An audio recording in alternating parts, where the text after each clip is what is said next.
And whereas financial resources are critical to Dominica's response to natural disaster and health-related events, and the catastrophic deferred option to finance all and will enable government, Mr. Speaker, to immediately draw down from the IDA resources in the aftermath of a disaster or that is triggered by climate-related socio-physical hazards as well as health-related events.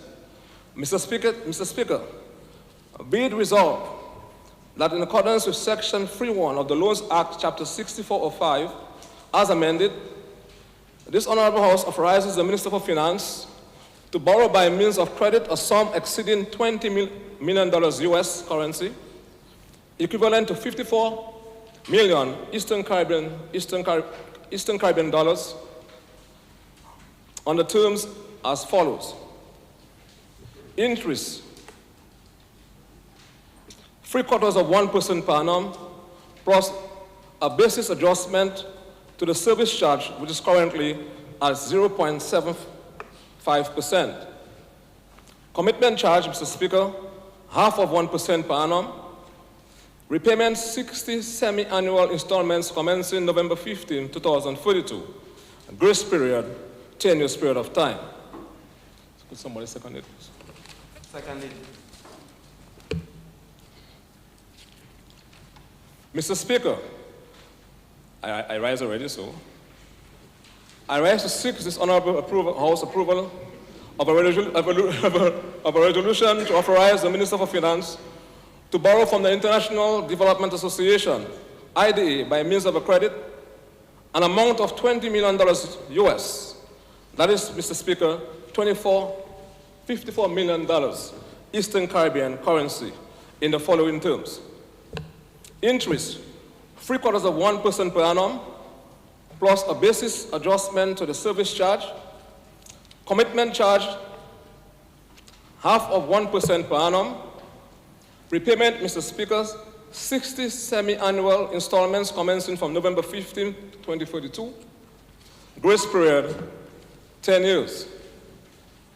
Section 3.1 of the Loans Act, Chapter 6405 of the 2017 revised laws of the Commonwealth of Dominica authorizes the Minister with responsibility for finance to, 1, borrow or guarantee loans for the from approved sources or guarantee loans to solitary corporation on behalf of the government for the purpose of financing general development or other purposes by resolution passed in this honorable House.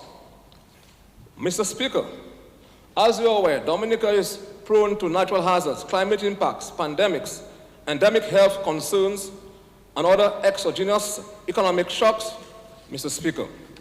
Over the past 20 years, the country has suffered from devastating effects of several disasters, from low-pressure systems and troughs to Tropical Storm Erika in 2015 and Category 5 Maria in 2017. This, Mr. Speaker, resulted in an aggregate losses of over 226% to 300% of the gross domestic product, respectively. Furthermore, Mr. Speaker, since March 2020, Dominica has been enduring the negative impact of a lingering COVID-19 pandemic, which continue to affect the lives and livelihood of residents and consequently the economy. As a result, Mr. Speaker, of the repeated negative impact on natural disasters, in September 2017, the Honorable Prime Minister, Minister for Finance announced the intention to rebuild Dominica better into the first climate resilient nation in the world. Since this announcement, Mr. Speaker, government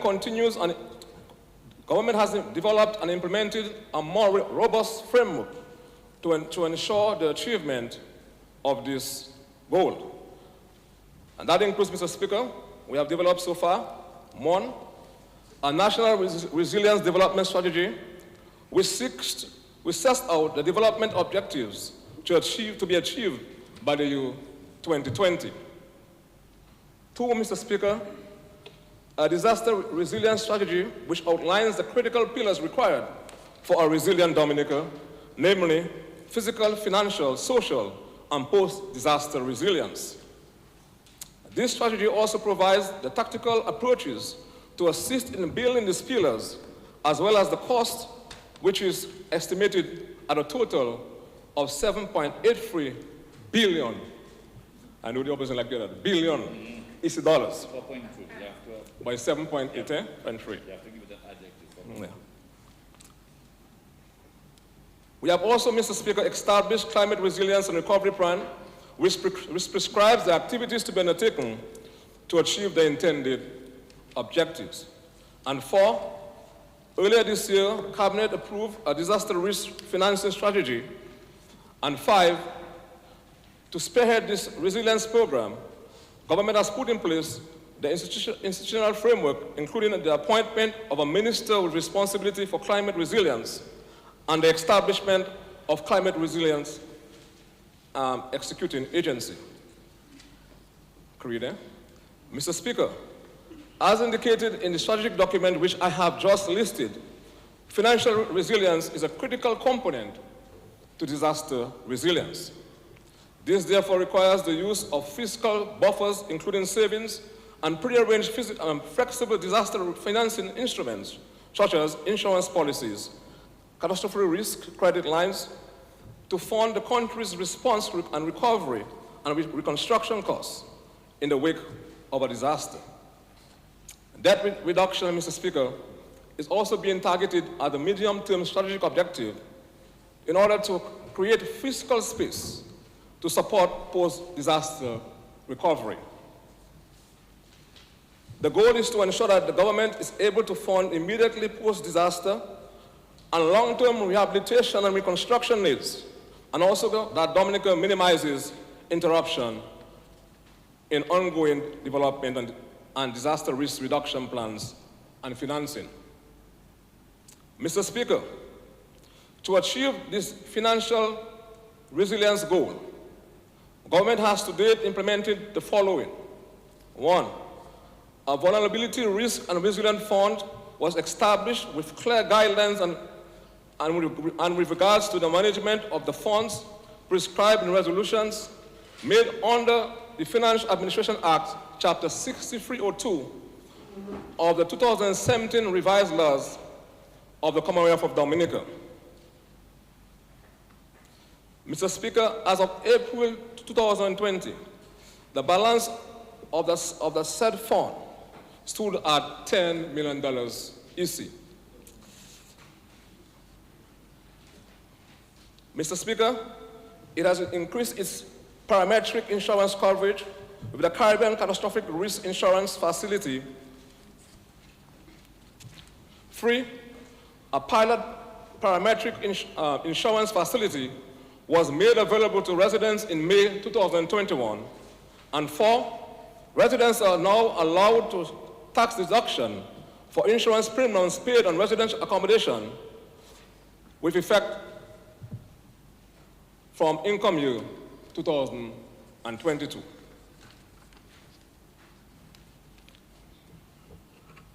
Mr. Speaker, this facility for which we are seeking approval is a disaster risk management development policy loan with a catastrophic deferred option. Mr. Speaker, this catastrophic deferred option will allow the government to secure a loan which it could draw down immediately in full or in part in the event of a disaster. This arrangement would be in place for a period of 3 years with the possibility of renewal for another 3 years.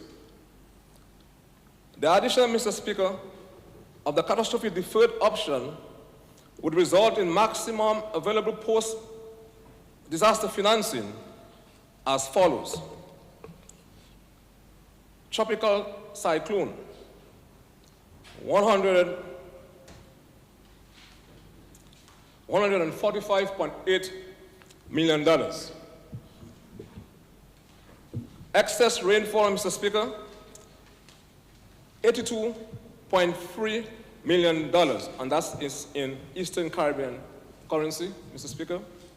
Earthquake, EC, $1.7 million. Note that, Mr. Speaker, that the buffer will vary based on the nature and magnitude of the disaster. Mr. Speaker, this loan has been evaluated in the context of government's medium-term debt strategy and is consistent with the objective of the strategy. Mr. Speaker, the debt to gross domestic product ratio could only be affected by this facility if there is a disaster that requires government to draw down from the said fund. Mr. Speaker, this Labour Party government is making every effort to safeguard lives, livelihood, infrastructure, and the economy of this beautiful country. Mr. Speaker, disaster will continue to greet us at our shores, but we as a government, Mr. Speaker, and people must continue to put systems in place to lower the impact of this disaster on us and to continue to safeguard this beautiful country. Mr. Speaker, with these few words, I commend this resolution to the Honorable House.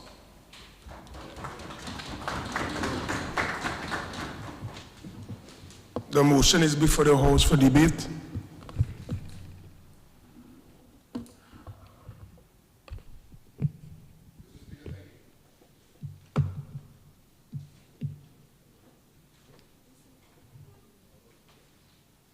One second, hold on. The green light means what, Mr. Speaker? Okay. Red light, we go.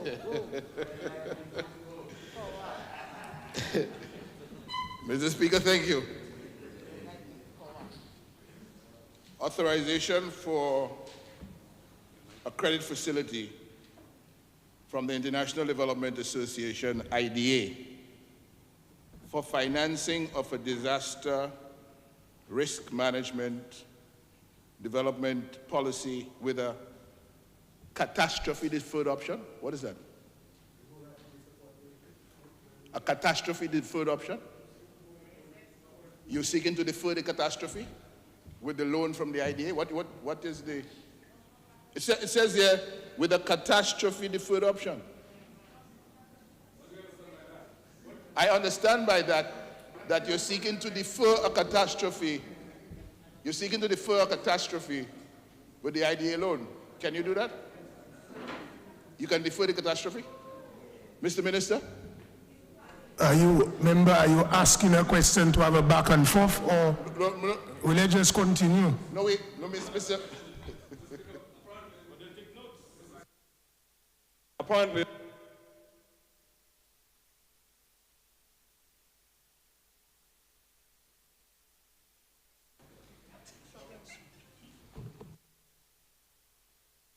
Green one keeps coming on. Yeah, okay. All right. Mr. Speaker, this resolution is before the House. And it is asking for authorization for credit facility from the International Development Association, IDA, for financing of a disaster risk management development policy with a catastrophe deferred option. And I'm saying, for the benefit of the other side, and for the benefit of you, Mr. Minister, you had the opportunity to talk, you chose to get up and try to ridicule me. There is no such thing as a catastrophe deferred option at the IDA or the World Bank. Okay? There is no such thing as a catastrophe deferred option at the World Bank or the IDA of the World Bank. The facility is called a catastrophe deferred drawdown option. And none of you all saw that the papers you were bringing to the Parliament this morning for consideration and debate was missing a key word. The key word is drawdown. It's a drawdown option you have, not an option to defer the catastrophe. And and just because I'm now of the view that you all didn't bother to read the documents that came before the Parliament today, or you all didn't bother to educate yourself on what this catastrophe deferred drawdown option means, It's a contingent financing line that provides immediate liquidity following a natural disaster and or health-related event. That's what the World Bank provides for its members and customers all around the world. It is nothing special to Dominica. As I heard somebody trying to suggest, it is one of the facilities we are creating. It's not no facility you're creating, it's available from the World Bank. And funds become available for disbursement after the drawdown trigger, typically the member country's declaration of a state of emergency that is met. And this CAT DDO, just for information of the House, is part of a broader crisis management toolkit which is available from the World Bank and which includes the crisis response window. There's also the pandemic emergency facility.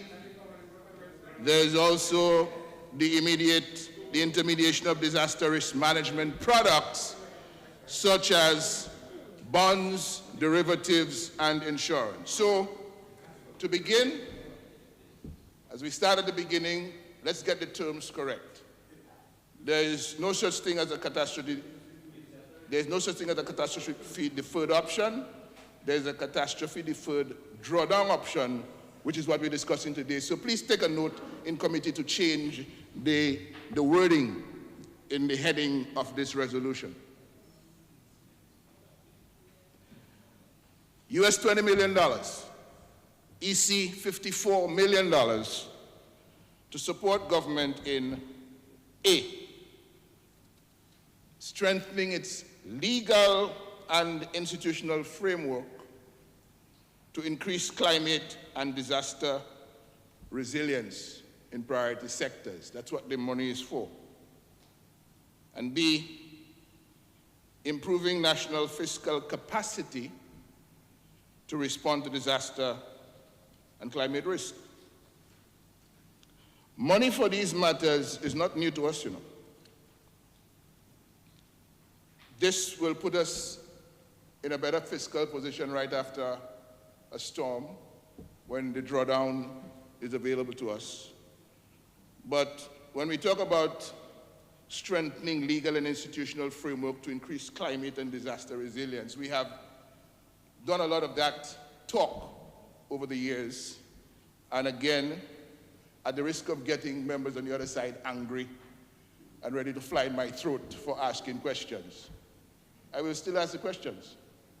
Doesn't matter how many times the Minister for Tourism stands up to talk all sorts of irrelevancies and the Minister for Trade, member for Portsmouth, gets up and wants to burst a blood vessel about what happened in government 24 years ago. None of that matters.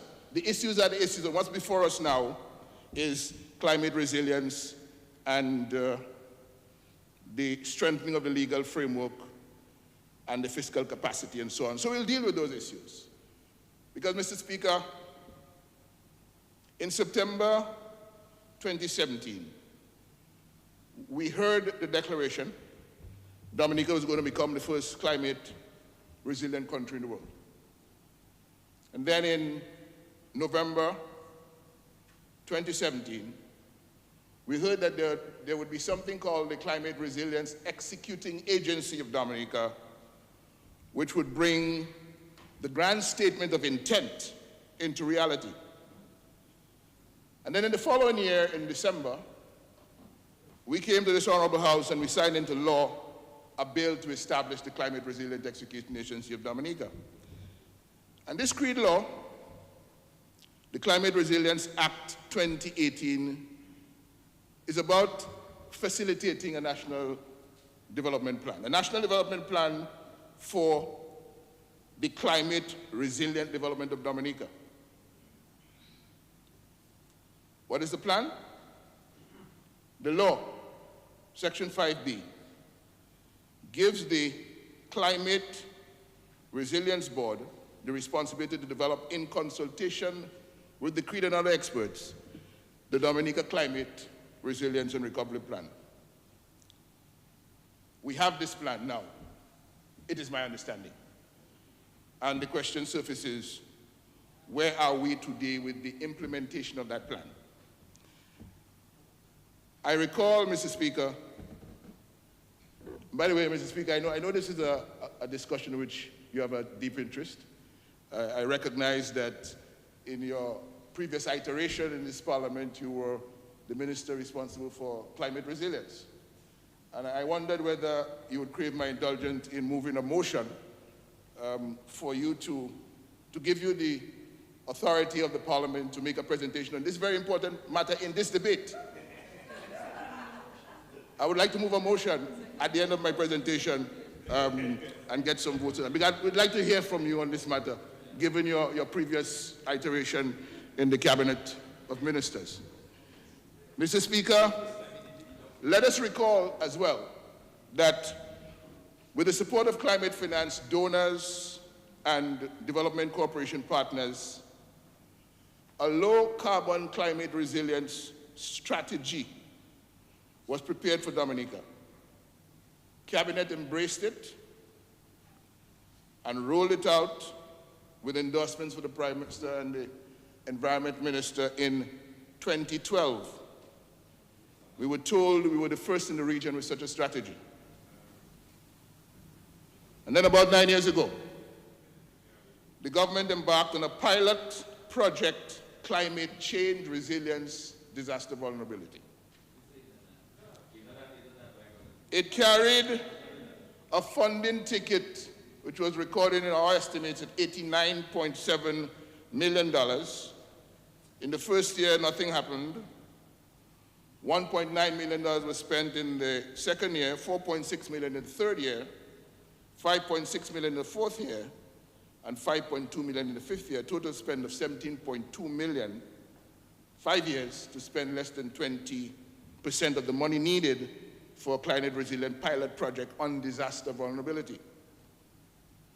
Now, in terms of the 2012 Low Carbon Climate Resilient Development Strategy, the Cabinet knew exactly what had to be done to build resilience in renewable energy.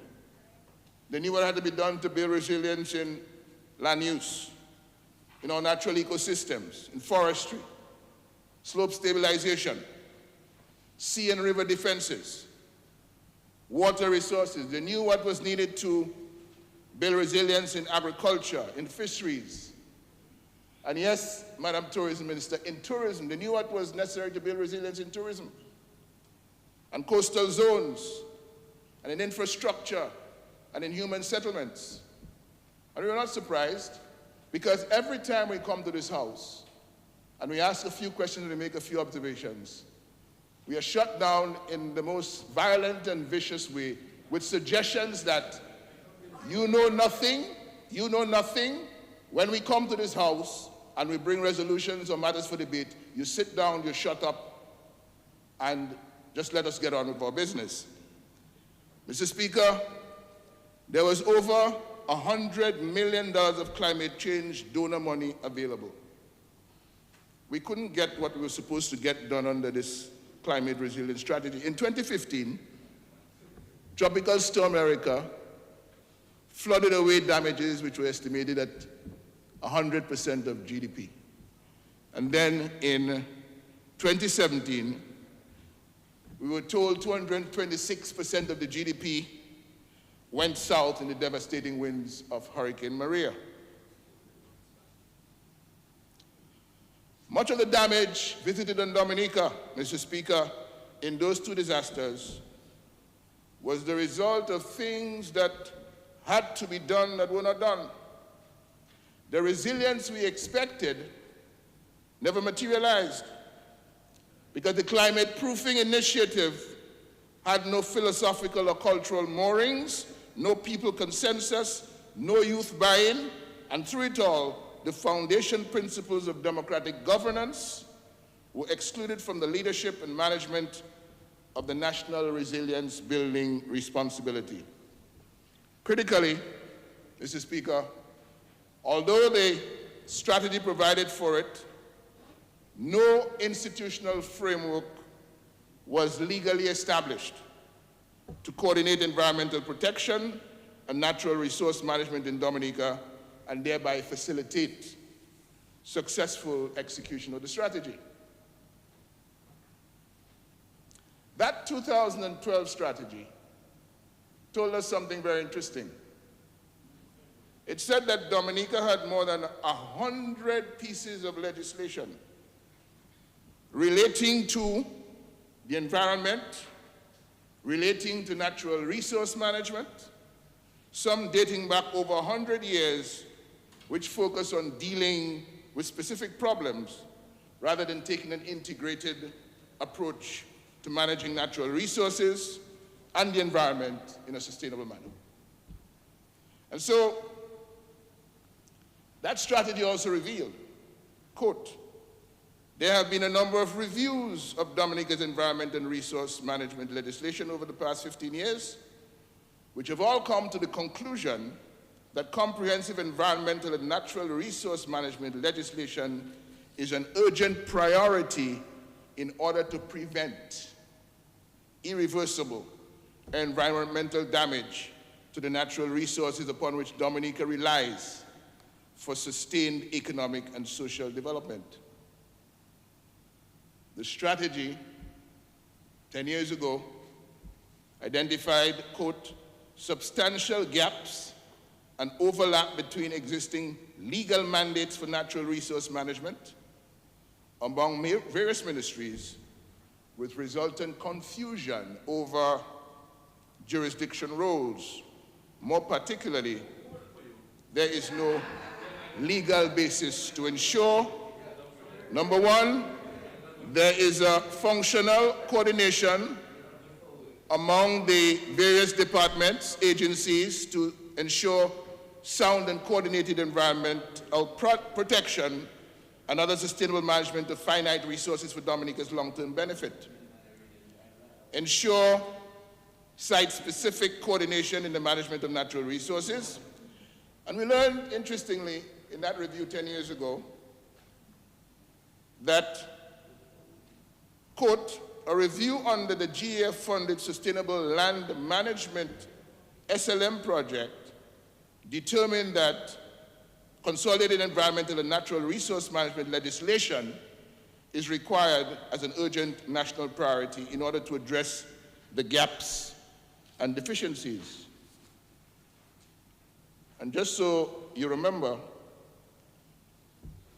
this loan facility that we are seeking authorization from the IDA is to support government in strengthening its legal and institutional framework. Its legal and institutional framework. 10 years ago, Cabinet agreed to commence the consultation process to develop draft comprehensive environmental, climate change, and development legislation for Dominica in collaboration with the Office of the Attorney General. What were they seeking to do? Quote, this new legislation expected to establish key legal and institutional frameworks needed to effectively implement Dominica's low-carbon climate resilience strategy. Government expects to enact this new legislation by the end of 2012. We are now in 2022, 10 years ago. You had a draft of the legislation that has been bouncing around the place, and it has not yet come before us in this Parliament. So, as we consider this new set of money for putting us in better shape right after a disaster, and we have $54 million of it, we ask ourselves the question, with the monies that have been expended up to now on climate resilience and all the initiatives we have taken and all the things that we boast about, are we more climate resilient now than we were 5 years ago? Are we? Are we? And I make the point, Mr. Speaker, that, as I've said in this Parliament before, Resilience to climate cannot be isolated from the overall resilience of the country to social and economic difficulties, manipulation of democracy, disharmony with the environment, disrespect for divine law, and governance failures. Can't be extricated and isolated from these. A resilient country means resilient people, united in purpose, working together, all for each for all, under resilient systems of democratic governance. Resilient people, Mr. Speaker, means people with resilient sources of food, resilient sources of clothing, resilient sources of shelter, resilient means of livelihood, all of which come before us in consideration today as we ask questions about the uses to which these monies that we are contracting as debts will be put to. So, resilient people are God-fearing. They're independent and they're empowered people who take individual responsibility for their well-being and progress and commit to collective responsibility for national development and the advancement of global civilization. Only climate-resilient Dominicans will create a climate-resilient Dominica. And I made those observations to remind us that as we go about putting the systems in place to strengthen legal and institutional framework to increase climate and disaster resilience in priority sectors, and also to improve national fiscal capacity to respond to disaster and to climate risk. We remember at all times that we serve in the best interest of the people of Dominica, and we will be guided in our efforts accordingly. Mr. Speaker, would you like me to move that motion for you to make a contribution to debate? Yeah, that's not necessary. And as I indicated earlier, Thank you, stop trying to bring in the speaker. Thank you, Mr. Speaker. Yeah, you can. And stop bringing the speaker in the debate. Thank you, Mr. Speaker.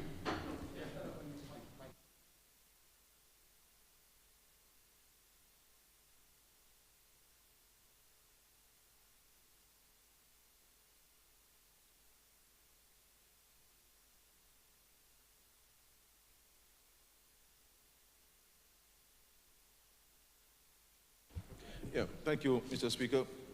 Mr. Speaker, all of us in this country would have experienced Maria, and many would have experienced Erica. And in respect to Erica, I think of the residents of the Dan Piditzavant community, and also of Jubic, all of whom had to abandon their investments, their homes, their properties, and to seek shelter at the grammar school, and to seek shelter at the Fairchild Secondary School. In respect to Maria, Mr. Speaker, everybody in this country was impacted. People lost all what they have worked for. And it is very, very disheartening and disturbing for a member of parliament to stand there and appear to be ridiculing the issue of climate resilience and building that kind of capacity within our country. You know, it is totally mind-boggling, Mr. Speaker. But these things, you know, when we speak about governing a country requires empathy, it requires love for the people, and it requires people who are prepared to make sacrifices and who are prepared to do what it takes to build this country. This is why we say within this country, the only political institution that is willing and ready to perform this task is Dominica Labour Party. And the fact is, we see this manifesting itself this afternoon. That here it is that we're here this afternoon, Mr. Speaker, to prepare the country, to add in the preparation of the country, to deal with our preparedness and, very importantly, to our response to a natural disaster or a pandemic. This pandemic, Mr. Speaker, has caused havoc for many families and individuals in this country. People's lives have been altered. And this government recognizes that. This is why this government continues to do all what it can do to respond to these things. And you know, it is certainly mind-boggling, but that is what it is. Just to say, Mr. Speaker, that the caption of the resolution is correct. You know, some people want to go and Google stuff and come in there and want to think that they know things, Mr. Speaker. So I want to say that I support the resolution before this House to borrow $54 million from the World Bank, from IDA. And it is not a facility, as the Minister for National Security indicated, that we will have access to tomorrow morning. But in the event of a natural disaster, in the event of an earthquake, a hurricane, flooding, in the event of a tropical storm, in the event of a pandemic, the country would have access to these funds within 48 hours. So that you don't have to go through the whole process during this difficult period to make an application for the loan and to go through all the processes. And it gives you a 3-year window to access the funds, and if you do not access the funds within that 3-year window, you will need to get approval to extend it by another 3 years. This has helped many countries in the responses, and we know how much it takes to respond to a natural disaster, because this government has faced many natural disasters, and of course this pandemic. And so we see this as an addition to our preparedness, our disaster response and mitigation. And on the question of whether the country is better off now than it was 5 years ago, if you are a member of parliament and you do not know this, that the country is in a way better position now than it was in Hurricane Maria, it clearly you're not in this country. Clearly you're not interested in what's happening in Dominica. You're not interested in what happened in Dominica.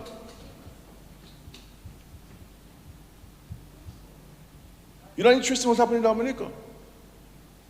After Erica, Mr. Speaker, we said to the country that we're going to build back better. And when Hurricane Maria came, and when we said we were building the community in Bellevue-Chopin, we said that if we were to be visited by a storm, the magnitude of Erica or stronger, this community would stand. And several buildings at the time of Maria were completed and others under construction. But nothing happened to these buildings. And all of the electrical lines are underground, the telephone lines are underground, and we created a more resilient water system for that community. And we have been able to replicate this, albeit in smaller scale, across Dominica, and we're continuing on that effort. The 2 centers that we commissioned last week, one for over $18 million, one for over $13 million, places us in a better situation in the country. The several thousands of families that we have housed across Dominica in resilient homes, those persons don't need to go to any shelter anymore, as opposed to when Maria came. The construction of the health centers in a resilient manner, the smart health centers, with help from power on our own resources. The construction of the Marigot Hospital and the Marigot Health Center are all part of the resilient building. And what we're doing here, and Minister of National Security did not say that this facility was created only for Dominica. He said that we in this government have created our own facility.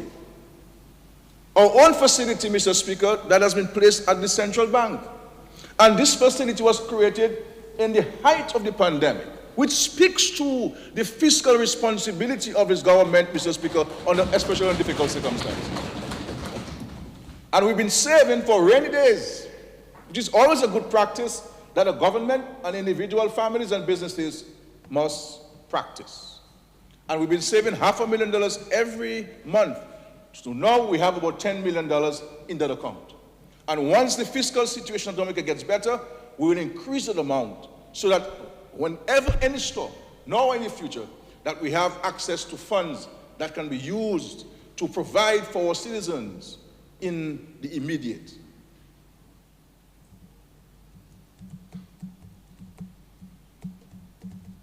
And we're not only building resilience in terms of the infrastructure, we're building resilience in terms of our energy supply with regards to geothermal.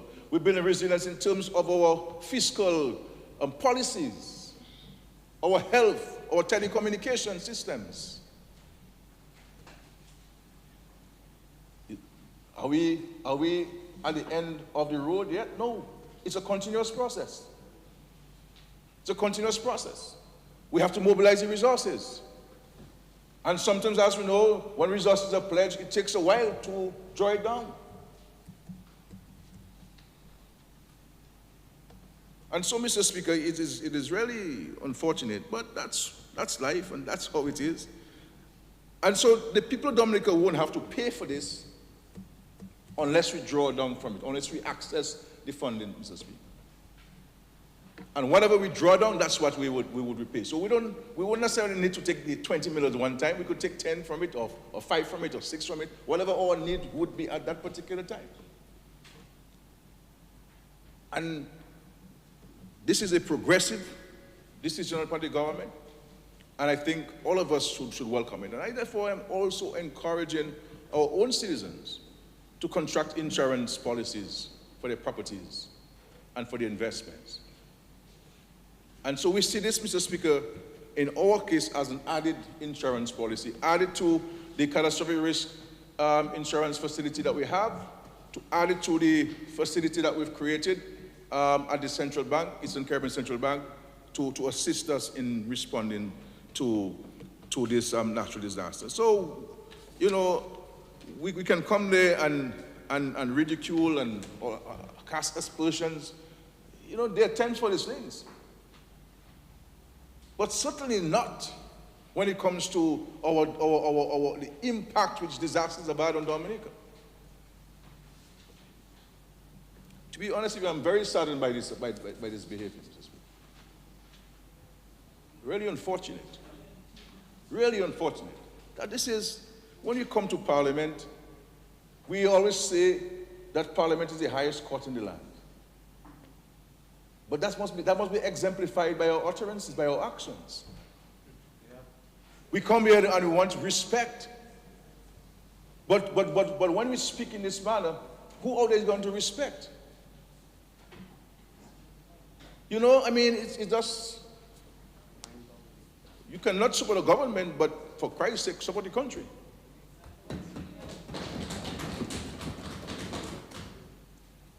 I talk about democracy and the rule of law. I mean,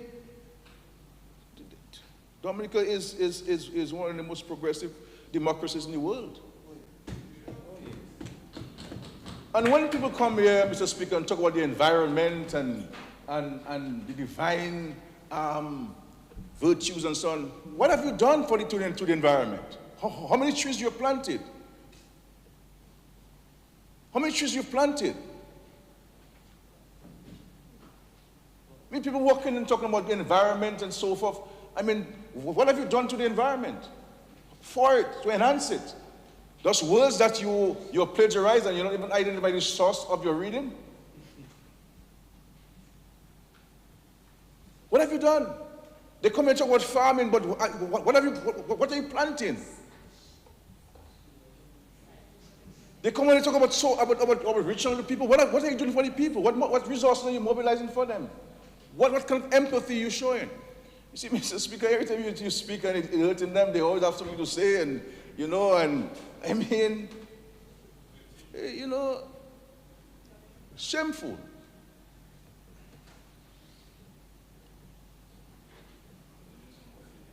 Yes, you go and drink coffee, that's what you come here for. You eat the snacks and the coffee, and you get paid. And you get paid.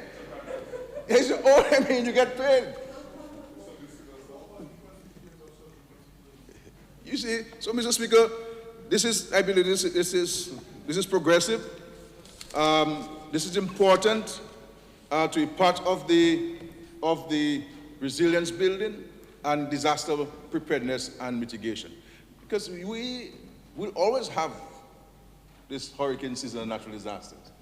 And at some point in the future, we may very well be visited, God forbid, with another pandemic. But we are preparing for it. We're preparing for any and all eventualities. And we have put in the systems in place. And you know, while these guys will come here and criticize the government, the reality is, first of all, the vast majority of Dominicans appreciate what this Labour Party government has done for Dominica. But we are also receiving high commendation from regional and international partners out there and governments for what this small country has been able to do. When you've been affected by 226% of your GDP, any big country could have fallen apart. Any big country could have fallen apart. And what have we done? It is we who, because of our advocacy on climate change and the need to build resilience, that the US government is talking about resilience building. Resilience was not a widely used word before we went and we declared the issue of building resilience. We say so with the greatest sense of humility. And when we spoke to the world, Mr. Speaker, at the United Nations, our intention of the government was not to allow people to remember us for what we went through, but more so for our response. And we never sat on our heads and our hands. We went and we worked and we diligently worked to improve our system. To improve our systems. We're not all there yet. You'll never be there fully. But you have to set high goals for yourselves and work hard to achieving them. And that's what we're doing. You can criticize the government, but do not treat the experiences of people, you know, in the manner that you're doing as a member of parliament. People were traumatized. People are still traumatized. People hear rain, people see rain. The mere fact that tomorrow, is it tomorrow or Wednesday? The mere fact that Wednesday is the 1st of June. It's traumatic for people. And you come here and you make a joke out of it. You laugh in it to the point, oh, I want to invite to suspend the rules and to move a motion to let the speaker come and speak. To say what? At the Speaker of the House.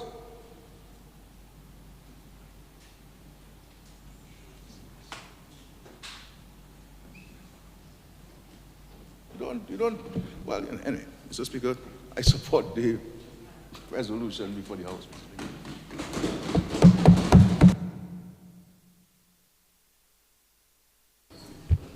I recognize Senator John Finn. Yeah. Your mic, Senator.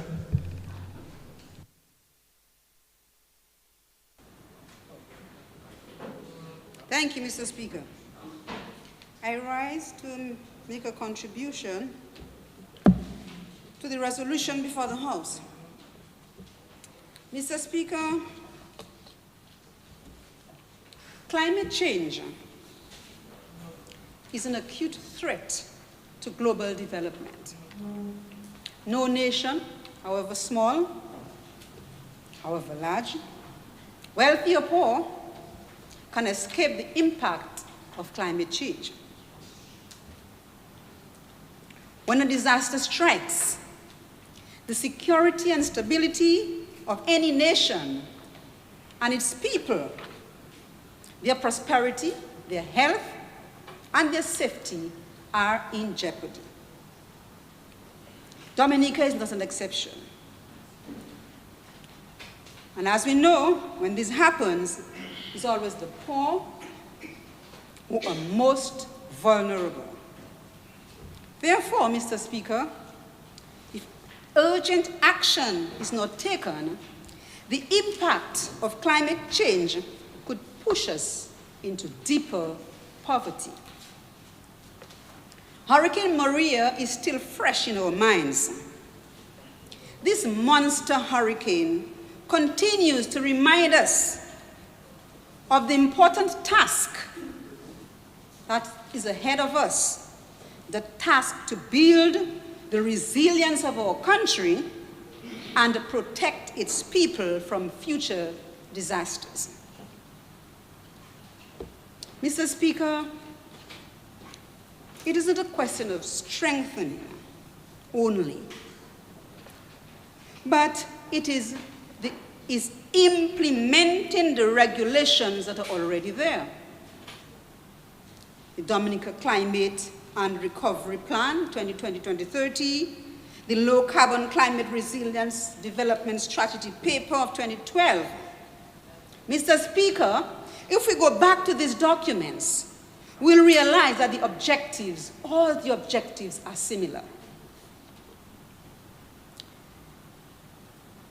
Mr. Speaker, I think you were the first or the former climate resilient minister, and you would know what I'm talking about. Mr. Speaker, the government has declared its intention to build structural resilience, financial resilience, and post-disaster resilience. Yet, after 5 years since Hurricane Maria, there are still many people living under tarpaulins. There are still elderlies with pieces of tarpaulin for their doors. It is unfortunate, Mr. Speaker. It is unfortunate, Mr. Speaker, that Minister Charles, she's absent.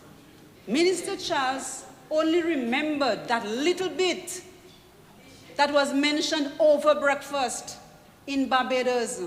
Yet the issues, all the issues that were brought up, she tend to throw it out of the window. But Mr. Speaker, I will not mention this, what she whispered to me. Don't worry, Honorable, I will not mention it. Mr. Speaker,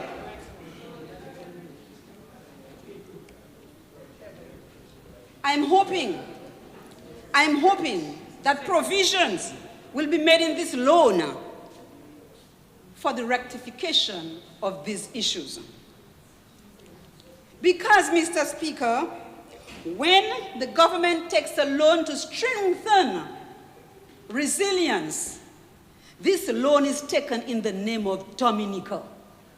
So therefore, all Dominicans should benefit, regardless of their political status. Mr. Speaker, with climate change, farmers see their crops wilted this year and washed away in the next. And the prices of food continue to rise. We see farmers cannot sell their crops. Bay oil farmers in Petit Soufrière cannot sell their bay oil. This is resilience as well, Mr. Speaker. We are talking about resilience, Dominica's resilience. We want to build that. We also have to build the resilience of our people in order to have a resilient Dominica.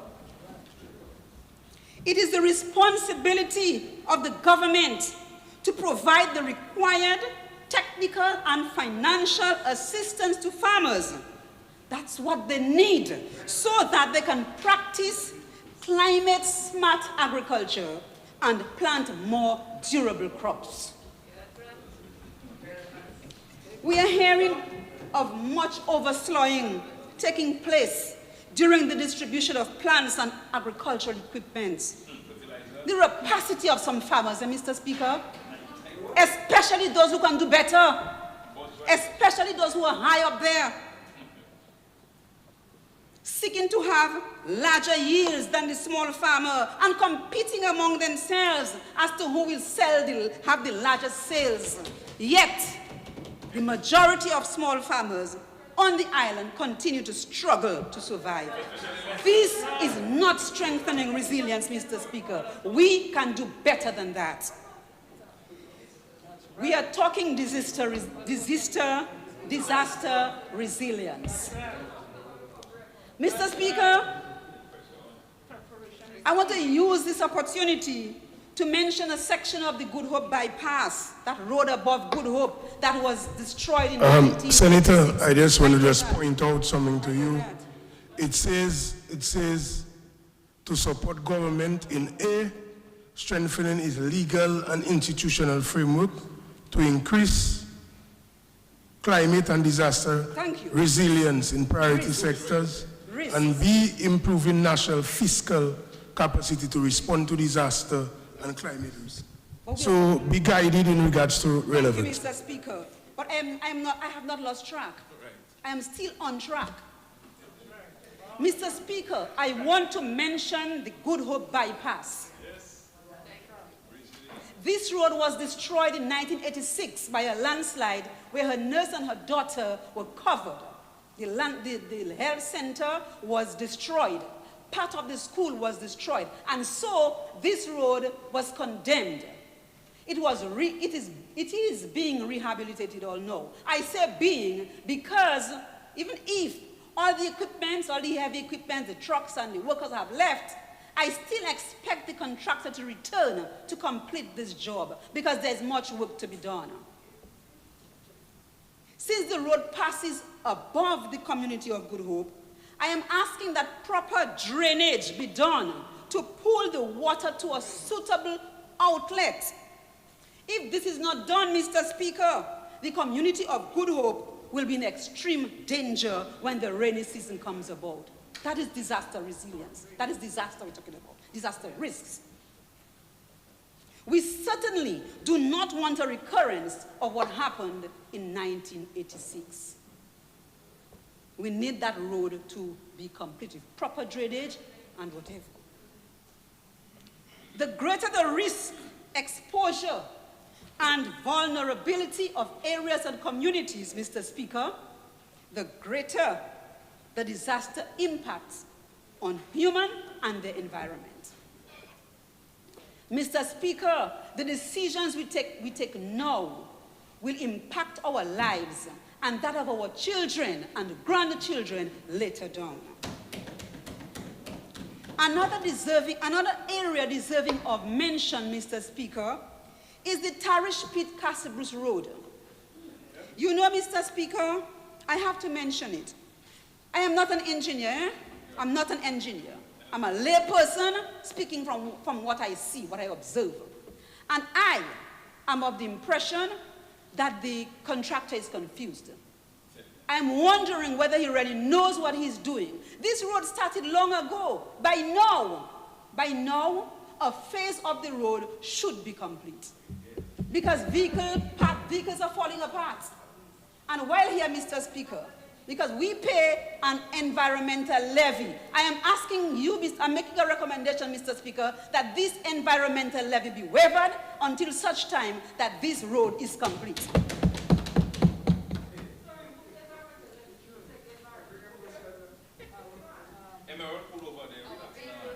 Mr. Speaker, we experienced a few showers in the east a few weeks back, for just one afternoon. One afternoon. And we also the damage that was done by the running waters. But this was mainly due, I think, remember I said I'm not an engineer, I'm speaking. This was mainly due, I think, to the extent of excavation that was done. Senator, I'll caution you not to go down, because you see, you are saying that you are not an engineer. You already alluded, let's just listen 1 minute. You're alluding to the contractor.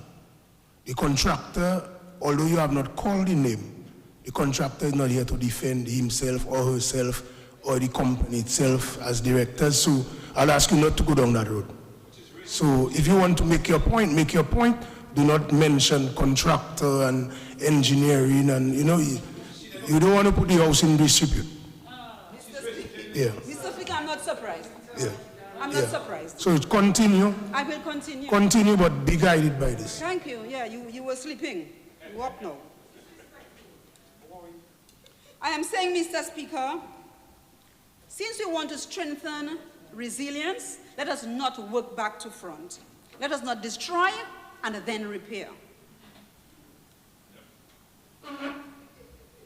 Because, Mr. Speaker, had this road been done in phases, all the problems that we are having now on this road, this would not be done, would not be seen, would not be having those problems. Driving on this piece of road in itself is a disaster. Driving on it is a disaster. The extent of dust that the people living on that road, on the roadside there, along the road, the extent of dust that they undergo is another disaster. No. So I think, Mr. Speaker, there is a great need for monitoring and supervision of the work that is being done. Again, member, remember it's a resolution. Listen again, it's a resolution to get access to finance. So, but you're talking about operational activities. So I would point out to you that I'm allowing you the leeway. So you have to expect if someone wants to respond and they respond. That's where sometimes we end up in a big debate. So I just want to point that out to you. It's really about the authorization of a facility. What is resilience? Yes, but remember, and I think let's proceed, but I'm just pointing this out. So there is no argument, just listen to what I'm saying. You know what, Mr. Speaker? It is amazing. It is amazing how alive you are when the opposition is speaking and you fall asleep to the lullabies of the other side.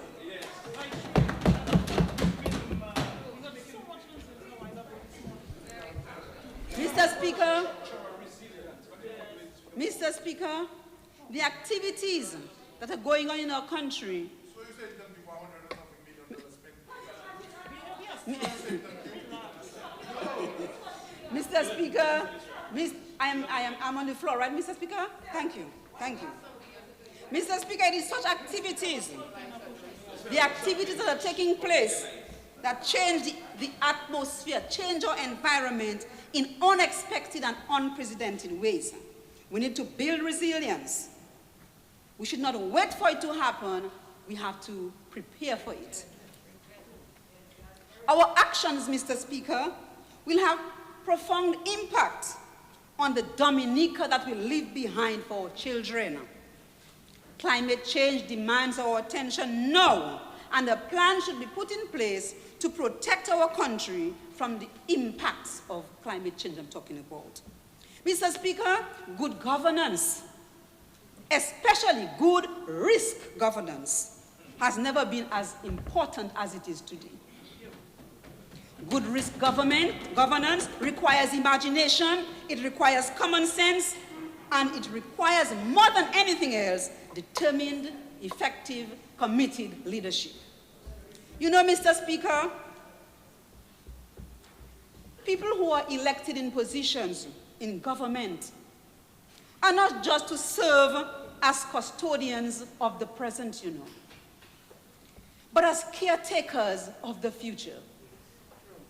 And they are charged to make decisions with an eye on the longer horizon than just the arc of their political interests or careers. That's what Dominicans expect, and that's what Dominicans deserve. You know, Mr. Speaker, as I said earlier, someday our children will look at us in the eye and they will ask us, how did we deal with that disaster, that climate problem? And all of us should or would like to answer, yes, we did something. So let us be a forward-thinking people. Let us behave like Nature Island people. Let us seize the opportunity to make Dominica a better place, but not at the expense of our natural resources. Mr. Speaker, in order to achieve that Dominica that I'm talking about, we need our citizens, all of us in this house, majority side, minority side, all of us to stand up and speak up and compel our leaders to do what the moment demands about climate change. For while we may not live to see the full realization of our ambition, we will have the satisfaction of knowing that Dominica, or the Dominica that will live to our children, will be better off because of what we did. Mistakes done previously should not be duplicated. And I am saying again, or I'm saying now, that there is a need for disaster reduction or risk reduction. We need a disaster risk reduction plan, as this can protect and improve social and economic development and strengthen resilience. When roads are built without proper drainage, when mountains are eroding and rivers are compromised, we are not strengthening resilience. We are not. We are exposing our country and our people to danger. So, Mr. Speaker, I am saying again, I hope that these funds are going to be used to remedy these situations or these problems. Because you know, Mr. Speaker, better than I, that risk reduction is cheaper than, and more cost-effective than disaster response and recovery. Right. Therefore, without this shift, disasters will continue to reverse economic and development gains. It will continue to increase humanitarian crises. Poverty will rise in our country, and in our country's social and economic development will decline, as losses due to disasters will continue to increase. It was John F. Kennedy who once said that our problems are man-made, therefore they may be solved by man. Mr. Speaker, the necessary mechanisms must be put in place to ensure that our country and all its people live in a salubrious state. Mr. Speaker, if we act now, if we look beyond the swarm of disasters that we've had, hurricanes, droughts, floods, and some of the other economic challenges, if we place the air that we breathe, the air that our children breathe, the food that we eat, and the hopes and dreams of all posterity above our own short-term interests, we will be on the right path.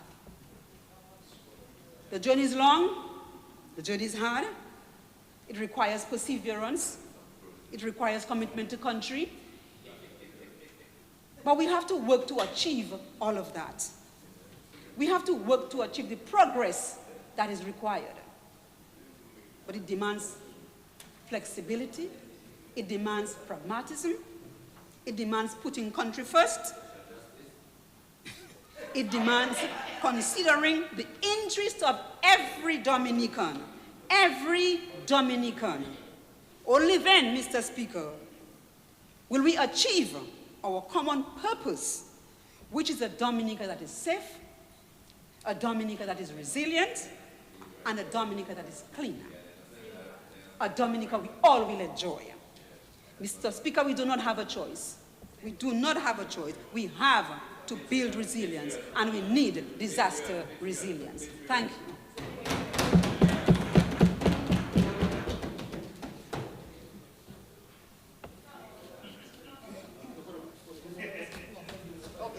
Mr. Speaker, praise the Lord that this is not the power rep of the Catastrophic constituency who has just spoken. Because the level of selfishness and thank you, Lord. And Mr. Speaker, I'm not an engineer. So I ask engineers questions about what I want to know. I don't come and present what I think. This is what intelligent people do. That if you need information, you seek information. So, Mr. Speaker, as the parliamentary representative for the Catastrophic constituency, I stand to support the resolution for a credit facility of $20 million from the International Development Association for financing of a disaster risk management development policy with a catastrophe deferred option. Mr. Speaker, I heard the Prime Minister said it's sad, but it hurts. It hurts because Be still. It hurts because a vulnerability survey done by CREED from October to December 2019 through the village councils assessed the physical, social, and organizational vulnerability of communities. Good Hope was placed number 4 out of the most vulnerable, and Petit Soufrière and Saint-Sauveur number 3. Mr. Speaker, God has been good to us. The Cassibrus constituency has come a long way, but because we are still recovering from the impact of Hurricane Maria. Mr. Speaker, I can speak of the number of interventions that have taken effect and the amount of money that has been spent in the Cassibrus constituency only on addressing the impact of natural disasters. Therefore, I stand to support this resolution, and I am sure when the public fully comprehends what the resolution is about, all Dominicans who experience Tropical Storm Erica and/or Hurricane Maria will also support it. In the Cassibrus constituency only, a $13.5 million three-story regional disaster resource center was commissioned last week. A $1.5 million mini emergency operations center and warehouse is complete. The Cassibrus Bay Culvert crossing cost $403,000. Of the $126 million spent on the East Coast Road, $47.5 million will be spent in the Cassibrus constituency. It's a hard road to travel, and we all know that. We understand well that development comes with a cost. We are patient because we understand the hazards and safety risks that this road is going to address. We are patient. Mr. Speaker, just over $1 million was spent on the reinstatement of the Good Hope to Saint-Sauveur Road. The senator is advocating among some Good Hope people that we left Good Hope dread because transport not going up and down in Good Hope. So, Mr. Speaker, when transport running up and down in your community, is that's development? And I want to explain, because I have explained to the Good Hope people and they understand. This road is being done in phases. There's a phase 1, where you let the road rest and you let the vehicles run on it to ensure that there's no seepage. Mr. Speaker, we discovered that there was another area where we had to put a culvert by doing that. We have done that. And the road must not rest again for a period of time. Let the transport run on the road so that we can ensure that there's no water seepage before we do the final resurfacing. If the senator had asked, I would explain that to her and she would understand. I want to say that the people who live in Good Hope can say with the last rain showers we had, they felt safer because water was not just seeping anywhere, but the water was being managed by the culverts that were installed in the road. Work at the cost of $830,240.68 is ongoing on the Formy Johnsville Road. This is not just a feeder road, it is also an alternative route into Cassibrus. Repairs were done at the Cassibrus Health Center, and work at the cost of $182,512.30 is presently being undertaken at the Saint-Sauveur Health Center. The water system challenge in Cassibrus is being addressed under the Water Sector Strategic Development Plan at a cost of $10,153,949. In addition, more than $3 million has been spent in the constituency for this year alone on housing. That's just 5 months. Under the BNTF, a model resilient community resource center was created in Good Hope. Equipment furniture and appliances, including a solar renewable energy system, equipment for search and rescue at the center. If you don't know, it's because you're not involved. That cost us $172,000. You had your turn to speak, be still. Support to farmers, fishermen, and small business owners. Food security forms part of building resilience. The chicken coop, slaughterhouse, and greenhouses at the Cassibru Secondary School costed $632,317. Cassibru's constituency, you know.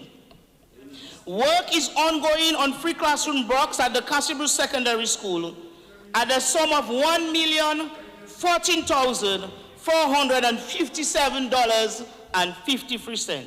Mr. Speaker, over $100 million has been spent in Cassibru's constituency since Hurricane Maria, addressing disaster risk and recovery and building resilience. And still, there is so much to do. Mr. Speaker, if we multiply 100 million by 21 constituencies, this will give us the basic figure of what is going on island-wide.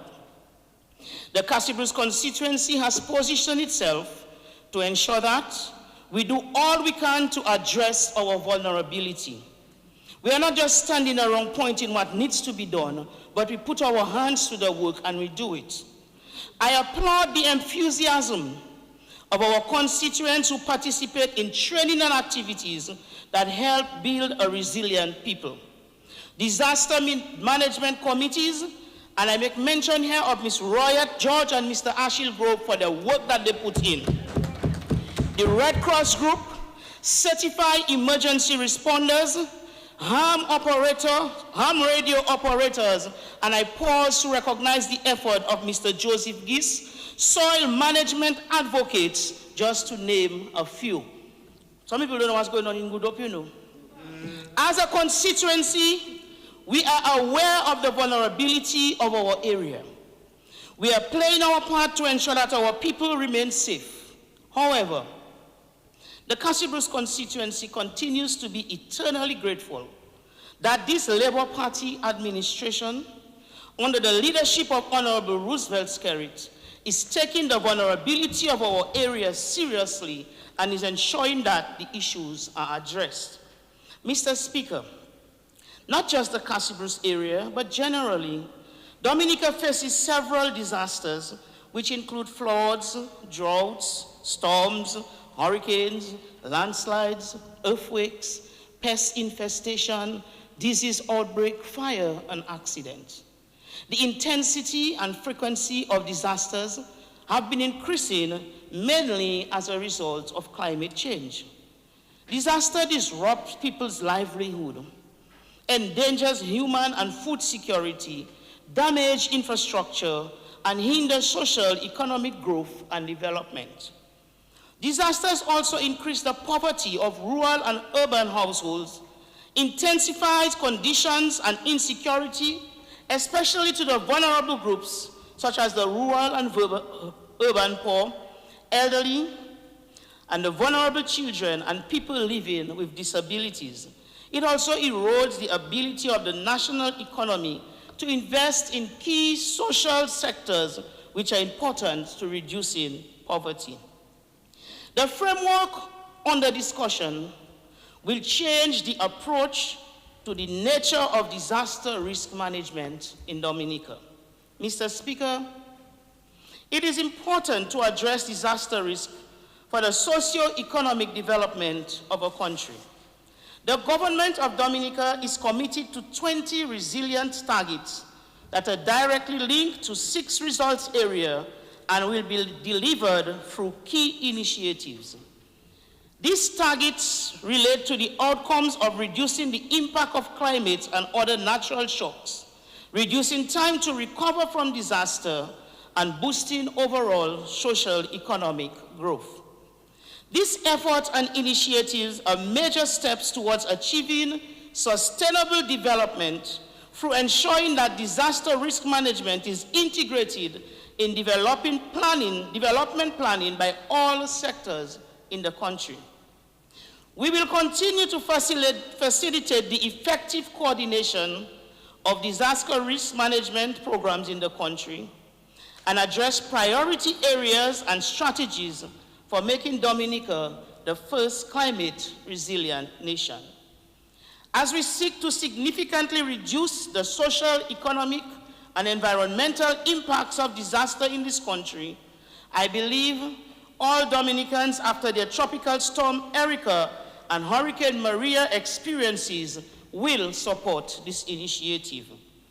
The successful implementation of any national disaster risk management development policy will require a comprehensive institutional and legal framework, political commitment, as well as the commitment of all stakeholders, but more so, adequate financial and other resources.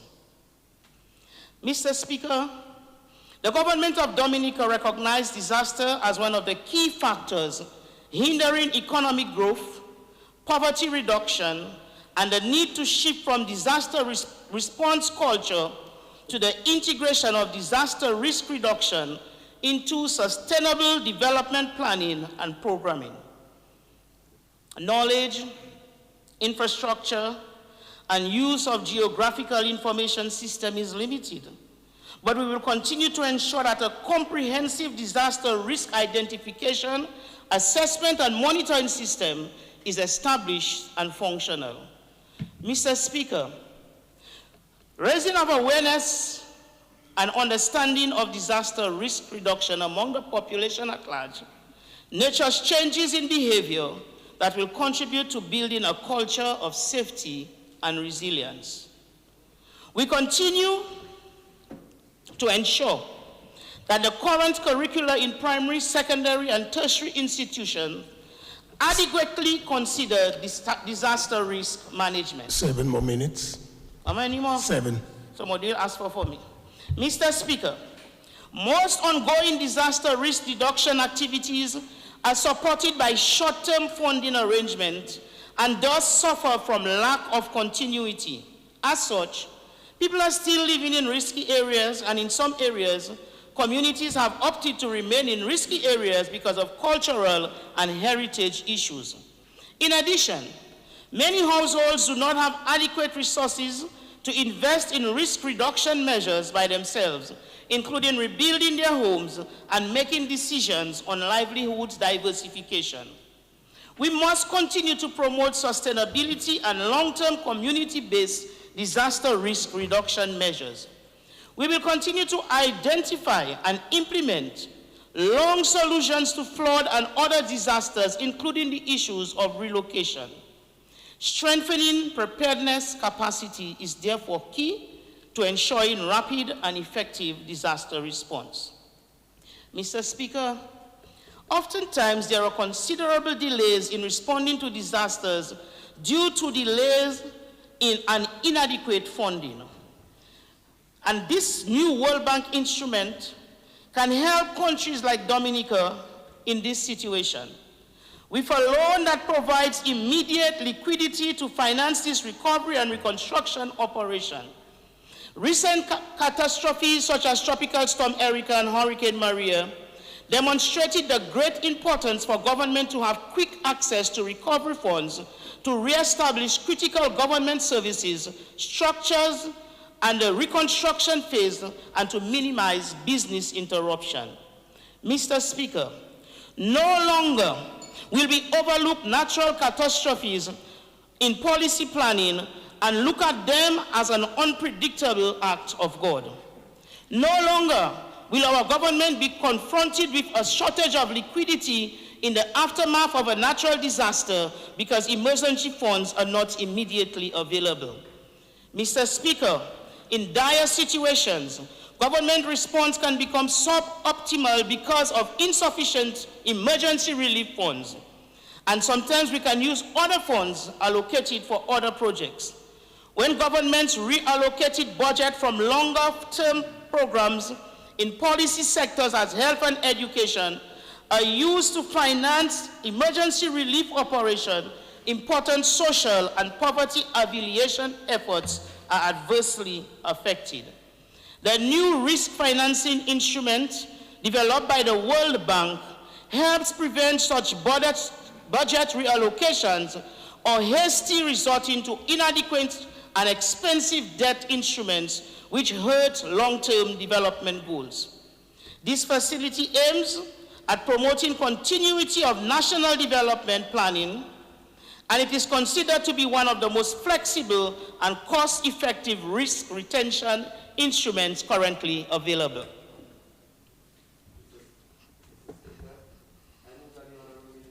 Be granted an additional 10 minutes to complete her contribution to the resolution. Second motion, Mr. Speaker. Thank you. Mr. Speaker. It has been moved and seconded that the Honorable Alfred be given an additional 10 minutes. Those in favor? Aye. Those against? The ayes have it. Honorable Minister, you are given an additional 10 minutes. Thank you, Mr. Speaker. Mr. Speaker, to draw down funds upon the occurrence of a natural disaster, the borrower has to declare a state of emergency. This is not money that just there and you can just take it to use and do anything now. This is money that is specially allocated for a purpose. Disbursement occurs only after the natural disaster has taken place. The facility aims to support government overall disaster resilient program to natural disasters and climate change. Mr. Speaker, this government has integrated lessons learned from previous disasters in the implementation of various disaster risk management programs at national and local levels. The government has exceeded expectation in some areas, and the government has been outstanding in other areas.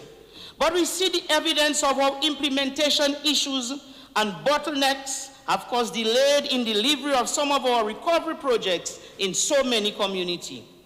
This prompted the government to push for policy reforms that will address the issue of strengthening institutional and the development of the physical and financial capacity of government to implement policies and programs on disaster risk reduction, preparedness, resilience, recovery, and reconstruction. Over the past 2 decades, governments and communities have grown more aware, and they have become increased on demands for financial planning in preparation for natural disasters and other emergencies. Mr. Speaker, we have learned. When learning takes place, there is change. If there's no change, then learning has not taken place.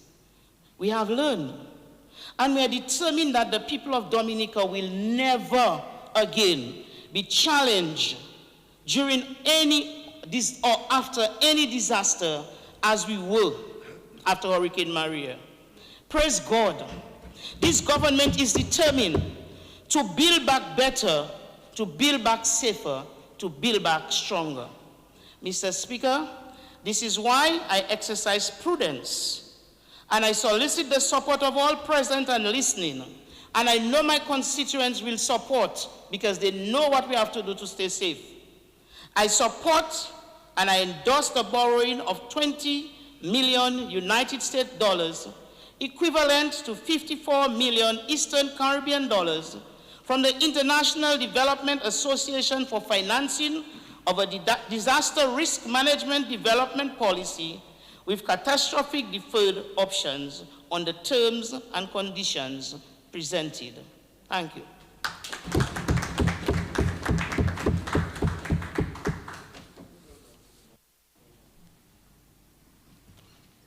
Thank you, Mr. Speaker.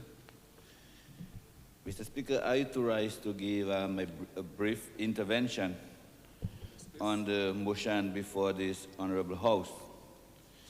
But before I begin, Mr. Speaker, to share my thoughts, my brief thoughts on the motion, I think it would be remiss of me in my capacity not only as a Minister of Foreign Affairs, but also as a proud Cuban graduate.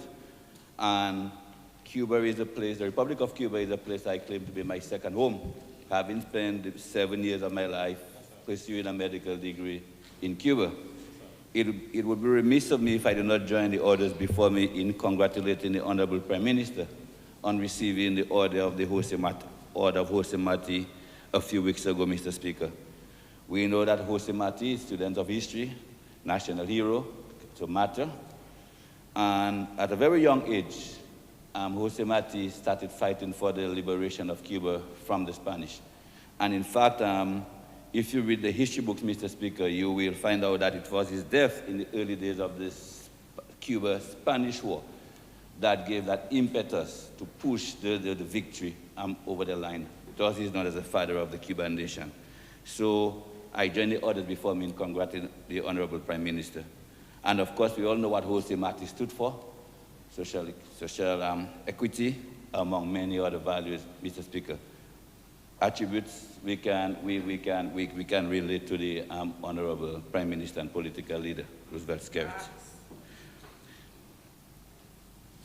Mr. Speaker, it would also be remiss of me if I not stand to share my a few thoughts on the motion, especially as it pertains to natural disasters. Because I think I, for one, am one of the members of Parliament in this Honorable House who can relate, Mr. Speaker, to natural disasters.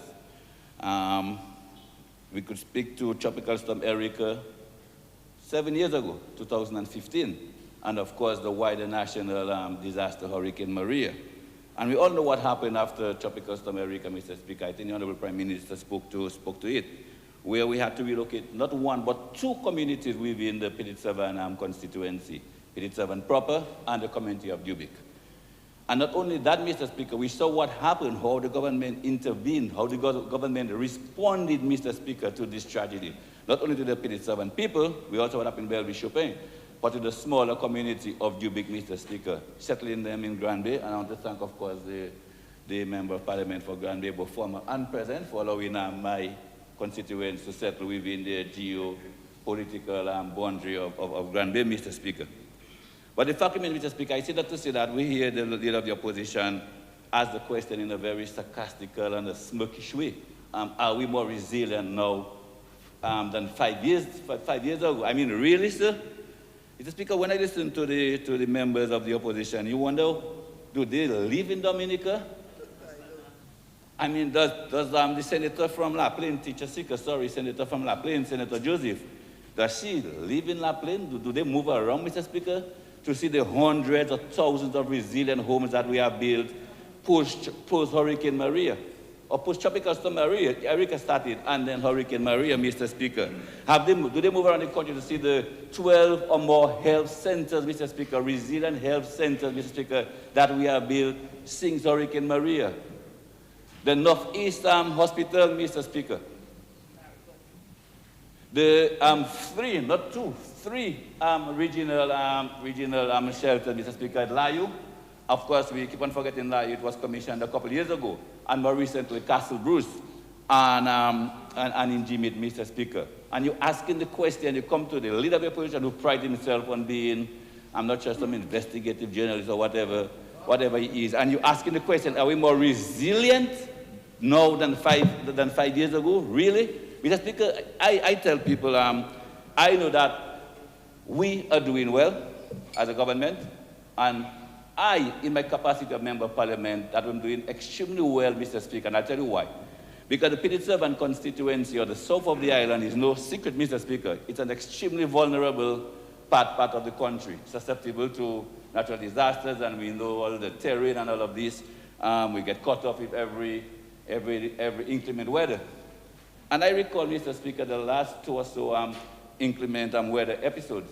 Mr. Speaker, not one phone call, not one video or WhatsApp message, not one post on social media, you know, as to what it is that we are doing. Because this would be a constituency of villages that with every shower of rain, Mr. Speaker, every inclement weather, are be inundated, Mr. Speaker, with telephone calls and videos and WhatsApp messages, etc. So I know that, Mr. Speaker, I have been able to sleep well, Mr. Speaker, for the past time, knowing that my constituents are in resilient homes, and also the infrastructure that we have invested. And I see my colleague, the Honorable Minister for Public Works, shaking his head.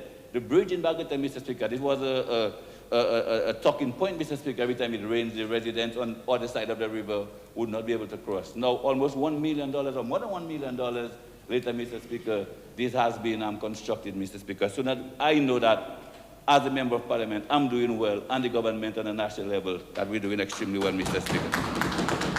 And I don't need the endorsement of the leader of the parliamentary opposition and the others, Mr. Speaker, to let us know that we are doing extremely well. Mr. Speaker, we also listened to the leader of the opposition try to pontificate, as to or ridicule rather, the whole issue of the low carbon climate resilient development strategy. And I can speak to this, Mr. Speaker, because my first term as a Minister of Government, this was something that was, this was a strategy that was developed as Minister of the Environment from 2010 to 2015. And I heard him quoting word for word, Mr. Speaker. I think I recognize the words because they were part of the forward, either mine or the Prime Minister, in this nice glossy document, Mr. Speaker. That's why I recognize the words that he was speaking word for word. I recognize them. So, Mr. Speaker, so for people, as I said, who pride themselves on research and investigative work or whatever, Mr. Speaker, you heard the opposition, not just the leader, all of them talk about giving an account of the funds that were spent on the previous arrangement of facilities, Mr. Speaker. Mr. Speaker, I took the liberty to, because I didn't have one with me, to take a photo of a typical budget estimate, be it an annual budget estimate or a supplementary estimate. And if you may just bear with me, Mr. Speaker. And it's made up of this, Mr. Speaker. You have the first column, the project ID. You have the second column. It says SOF, I think that's some nominal number. Then the ministry and project title, Mr. Speaker. No, I'm giving you a lesson, my dear. So you know what to do, because apparently you guys need to go and do your research and earn your pay, because the panel fair other than just do this little simple research, Mr. Speaker. You have to interpret, Honorable Minister. You have nothing else to do, Mr. Speaker. I don't know what else to do on a daily basis. So they now need to go back to the estimate, whether it's the annual budget, Mr. Speaker, or supplementary estimates, and under the description, a ministry project title, or even after the cost, you have what they call the source of funds, Mr. Speaker, whether it's from the government of Commonwealth of Dominica, whether it's a loan, whether it's a grant. And within the description, Mr. Speaker, you would have in bracket whatever the source of funding comes. For example, this one in 2000 and whenever it says, for example, this project, establishment of emergency operation. This came under CCDRMF, construction of regional emergency shelters, post-Hurricane Maria, 11th EDFB envelope. So if they do the research properly, Mr. Speaker, and they go through where we spend the money, you will see such a description saying, well, IDA package or whatever package. So go and earn your pay, and because as I said on a daily basis, you guys have nothing else apparently to do, Mr. Speaker. And it was also very shameful. It was also very shameful, Mr. Speaker. It was also very shameful, Mr. Speaker, that the opposition, leader of the parliamentary opposition, could politicize, Mr. Speaker, as a village tragedy, or what could have been a national tragedy in P7, to accuse basically the government of not doing what we had to do to prevent this tragedy, Mr. Speaker. And this is ridiculous. Of course you said it. Of course you said it, Mr. Speaker, in this presentation, that we did not do what we have to do. This is why the tragedy happened. Mr. Speaker, I could speak to a number of interventions that we did throughout the island, and had we not done this intervention, Mr. Speaker, we'll probably have more situations like P7, like what happened in P7 on our hands, Mr. Speaker. So thanks to this timely intervention, the number of the villages, storm drains around the island were probably saved, Mr. Speaker. So yes, you said it, sir. He spoke also to the issue of again, trying to come to ridicule the PPCR, and he couldn't even give the acronym properly. PPCR, the wider project, Mr. Speaker, was a PPCR, Pilot Project for Climate Resilience, and under the PPCR, we had the DVRP, Disaster Vulnerability Reduction Program. The very road that we heard the Senator, Teacher Ernie, Senator from Catastrophic, was complaining about, Mr. Speaker. This is a project under this PPCR, DVRP project, Mr. Speaker. We also had the Met Office, I think, at GMIT, constructed under this project. And among many other software, what they call capacity building projects that will not be visible, but would have gone a long way into increasing our capacity towards climate resilience, Mr. Speaker. So So he comes there pontificating again, talking about, whatever we spoke about, $100+ million. It is being revealed right now. And Mr. Speaker, we have lamented many times in the House and otherwise, and even when we speak to our overseas partners, the IMF, the World Bank, and even our bilateral partners, the protracted and the long journal processes, Mr. Speaker. You know about it, Mr. Speaker. When, for example, look at this Lubia to Bagatelle Road project we've been talking about for almost a decade now. I might be exaggerating a bit, but for a few years. Prince Charles, His Excellency, His Royal Highness, Prince Charles came to visit Dominica. He went to the PD7 constituency and he said, hey, last property. Sorry, that's just a little term that we use. And I'm going to give you guys some money to not develop resistance. This is just the first step, Mr. Speaker. As a diplomat, a minister, or a head of state, that's just the first step. He now has to go back to his country and make the case, probably have to go through Parliament, receive the approval of his Parliament, whatever the case may be. Now, from signing, Mr. Speaker, to the actual work starting on the ground is a long journal process because this organization, most of them have a lot of rules. You have consultancies and bidding and all of this, Mr. Speaker. So when you hear the guys question about accountability and transparency, Mr. Speaker. Not the guys. Honorable members or members. Guys and girls. Honorable members. Oh, honorable members of the opposition, Mr. Speaker. You know, long journal process, Mr. Speaker, and that is the sad reality, Mr. Speaker. And I'm sure those of us who have spoken and interfaced directly with a lot of international organizations like my brother, Honorable Henderson, will tell you, we bring this up at every single occasion. Unfortunately, this is just the way it is, Mr. Speaker. So this is the project, sir, that you were questioning about what happened to this LCCRDS and the PPCR and what you couldn't even pronounce. This is what is happening, Mr. Speaker. So Mr. Speaker, so with these few words, as I said, it would be remiss of me as a member of Parliament for the PD7 constituency, a constituency which has had its fair share of disasters, natural disasters, and rest assured, Mr. Speaker, in addition to all that we have done, and I mean, we saw what we did for the PD7 folks at Bellevue-Chopé, a model community, Mr. Speaker, complete with what they call, what the Bellevue people call a mini mall, Mr. Speaker, runoff. And we are replicating this, Mr. Speaker, in the community of Grand Bay for our Dubic residents, and of course, some of also the Grand Bay residents, Mr. Speaker. So in addition to all that we have done, Mr. Speaker, we will continue. And I'm going to sleep better than Mr. Speaker, knowing that such a facility exists, Mr. Speaker, that was such a disaster to reoccur anywhere else in Dominica, Mr. Speaker. We have a facility, especially Mr. Leader, the catastrophic deferred option. Where the catastrophic deferred option exists, Mr. Speaker, where we heard the Honorable Minister of Finance say that within 48 to 76 hours, I think he said, 72 hours that we could draw down on fund, Mr. Speaker, to respond, Mr. Speaker, to our constituents. And I can tell you the importance of that, Mr. Speaker, because this hours after the disaster, Mr. Speaker, when I visited PD7, Mr. Speaker, all people want at this time, Mr. Speaker, was some water, Mr. Speaker, some quick supplies, Mr. Speaker, and then if we don't have the resources, Mr. Speaker, the facility to provide for these people, Mr. Speaker, the hours post-disaster, not the time post-disaster, can be even probably more traumatic than the actual disaster itself. So I'm going to sleep much better, Mr. Speaker, as the MP for PD7, and also as the Minister of Government, knowing, as I said, that this facility exists, Mr. Speaker, for use with such a disaster to occur in other parts of the country. So, Mr. Speaker, with these few words, I'm not sure if there's anything else that I missed. I have, as I said, it would be remiss of me if I did not stand to give my support to this honorable, to this motion, to this resolution, before the House, Mr. Speaker, for the draft, the authorization for credit facility from the IDA for the financing of a disaster risk management development policy with a catastrophic deferred option. Thank you, Mr. Speaker. Yeah.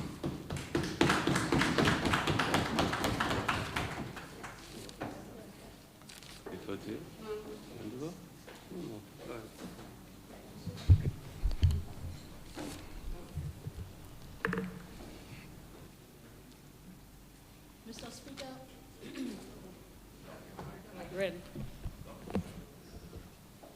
Mr. Speaker, I rise to give support to the resolution in the name of the Honorable Prime Minister and Minister of Finance for the authorization of a credit facility from the International Development Association for financing of a disaster risk management development policy with a catastrophe deferred option, CAT-DDO.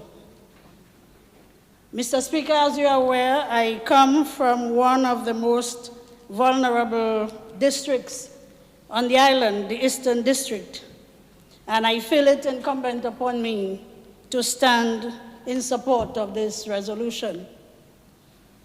Mr. Speaker, we are just one day away before we enter the 2022 Atlantic hurricane season, which is predicted to be an above-average season, reminding us all of the uncertainty we must live with as the threat of the impacts of climate change continues to increase. How timely is it then, Mr. Speaker, that the Minister of Finance has seen it fit to bring this bill before this Honorable House for ratification, as we prepare once again to contend with the potentially debilitating effects of severe weather. Our reality is that every year we face the possibility of heavy rainfall, leading to floods or powerful storms and hurricanes, as was in the case in 2015 and 2017. Mr. Speaker, in these 2 years, Dominica suffered the disastrous impacts of Tropical Storm Erica and Hurricane Maria on lives and property. Hurricane Maria, as we all know, was catastrophic, resulting in total damages of $2.51 billion EC dollars and losses of $1.03 billion, which amounted to 226% of the 2016 gross domestic product. In the past 2 years, COVID-19 has been the cause of additional stress on individual and public finances and has inhibited this government's ability to fund some of our most basic commitments. Mr. Speaker, as much as we may want to forget or downplay these significant impacts, we must consider the context in which this resolution comes before this Honorable House. Mr. Speaker, Hurricane Maria forced us to review our approaches to disaster preparedness and develop strategies and programs to help communities build resilience and prepare for the effects of climate change. Part of this effort involved anticipating climate impacts and assessing vulnerabilities. I must say, Mr. Speaker, that in this category, this government has excelled. You have heard of the National Resilience Development Strategy, the Disaster Resilience Strategy, the Climate Resilience and Recovery Plan, and the Disaster Risk Financing Strategy, which was approved by Cabinet in March of this year. All these were designed to provide comprehensive step-by-step processes and support for every sector of our society to develop planning and responsive activities to suit the needs of individuals, households, and communities. The guidelines we have provided in these documents, Mr. Speaker, allows us to more effectively anticipate, prepare for, and respond to a range of climate change impacts. I will add that we have also recorded significant success in the strengthening of our physical infrastructure to provide our citizens with access to safe and secure homes during severe weather. Mr. Speaker, scattered across the length and breadth of Dominica are modern, resilient homes, which have given residents peace of mind and the assurance of safety. If a severe storm were again to visit our shores. And, Mr. Speaker, more of these homes are under construction in additional communities. In the Mont John Riviere-Syriac constituency, my people of Grand Fort have benefited from the construction of twin complexes, which have enhanced the housing stock and reduced the possibility that they will be exposed to food insecurity, disease, or displacement if we are again hit by an intense storm or hurricane. The communities of Riviere-Syriac and Mont John are now blessed with 15 new resilient homes, with another 3 nearing completion. 2 weeks ago, Mr. Speaker, we handed over a refurbished Mont John school, fully equipped with kitchenette facilities, which will serve as an additional hurricane shelter.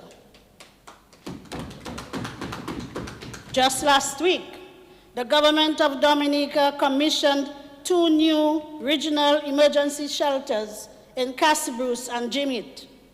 We have now provided 3 of these functional resilient shelters for the convenience of our vulnerable citizens, a fulfillment of this government's promise to respond to the basic human need for survival in cases of natural hazards or other emergencies. The homes and shelter facilities we have built, Mr. Speaker, will play an essential role in reducing vulnerability and building resilience, and provide our people with the opportunity to resume a normal life in the quickest possible time. Mr. Speaker, despite all that this government has done and will continue to do, the threat of climate change persists and is in fact intensifying. As we are building resilience through the strengthening of our physical infrastructure and disaster mitigation and adaptation strategies, so too must we create a financial safety net to ensure we are able to respond with alacrity if disaster strikes. Mr. Speaker, the measure before this House today will empower this government with the means to respond with immediacy to social and economic shocks related to natural disaster or any other emergency. Here in Dominica, we are most familiar with the shocks that I speak of. Tropical Storm Erica, Hurricane Maria, and now COVID-19 pandemic have caused death, physical injury, loss of homes and possessions, and displacement of entire communities. We saw loss of businesses, increased unemployment levels and inequality, and major industries such as agriculture and tourism were severely impacted. Mr. Speaker, these adverse impacts on economic activity and social life have resulted in an increase in government expenditure with a corresponding reduction in revenue, which have hampered our development plans. Since 2015, the government of Dominica has had to shoulder the rising cost of disaster response and recovery. So, Mr. Speaker, let us ask ourselves, how then do we, as a small, vulnerable state, build financial resilience to respond to the needs of our affected population while still servicing our debts and meeting our commitments to the state? Mr. Speaker, this is where the CAT DDO will enhance our capacity to plan ahead for the eventuality of a disaster. By this definition alone, access to financing is secured before disaster strikes and can be disbursed quickly as soon as an event has occurred and a request is submitted for a drawdown. My own interpretation of this, Mr. Speaker, is that the Finance Minister will have funds in the state coffers in a timely manner to take care of the immediate needs of the citizenry which may arise after a disaster. These may be costs related to securing food supplies, medical care, reconstruction of homes and public facilities, and monetary assistance to individuals and businesses to assist them to resume their normal livelihoods. Mr. Speaker, we can all see how such interventions would assist individuals, businesses, and governments to improve resiliency to emergency. If we think of disaster resilience as the ability of individuals, communities, and states to adapt to and recover from hazards and shocks without compromising long-term prospects for development, then the catastrophe deferred option is certainly a smart, visionary, and logical option for us here in Dominica. What does the proposed adoption of this measure tell us about the management and leadership capacity of this government, Mr. Speaker?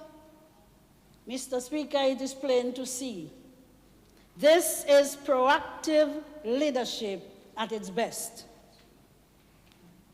This government understands, Mr. Speaker, that in order to get ahead of the increasing severity of climate change impacts, we must act proactively to strengthen systems and boost capacity at the individual, household, and community levels. The Disaster Risk Management Development Policy and Catastrophe Deferred Option is a sure sign that Dominica is led by a forward-thinking and progressive government which is identifying creative ways to achieve our climate resilience targets.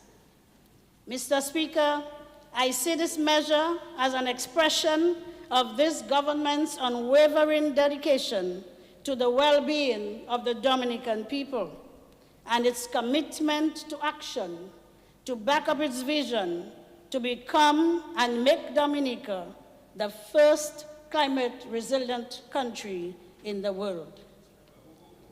The policy will promote continuity in our development planning and reduce fiscal vulnerability in the event of a high-impact disaster. More than anything, Mr. Speaker, I believe it will provide this government with an additional option to respond rapidly and efficiently to the needs of our people, especially the most vulnerable during periods of catastrophe.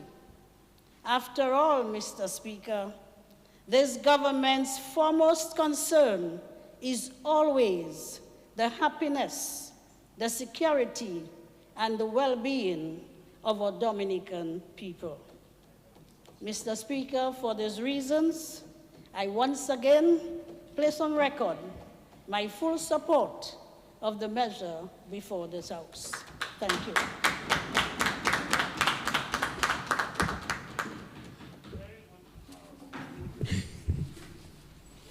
Yes, Honorable Hippolyte, I recognize that you're on your feet and you may proceed.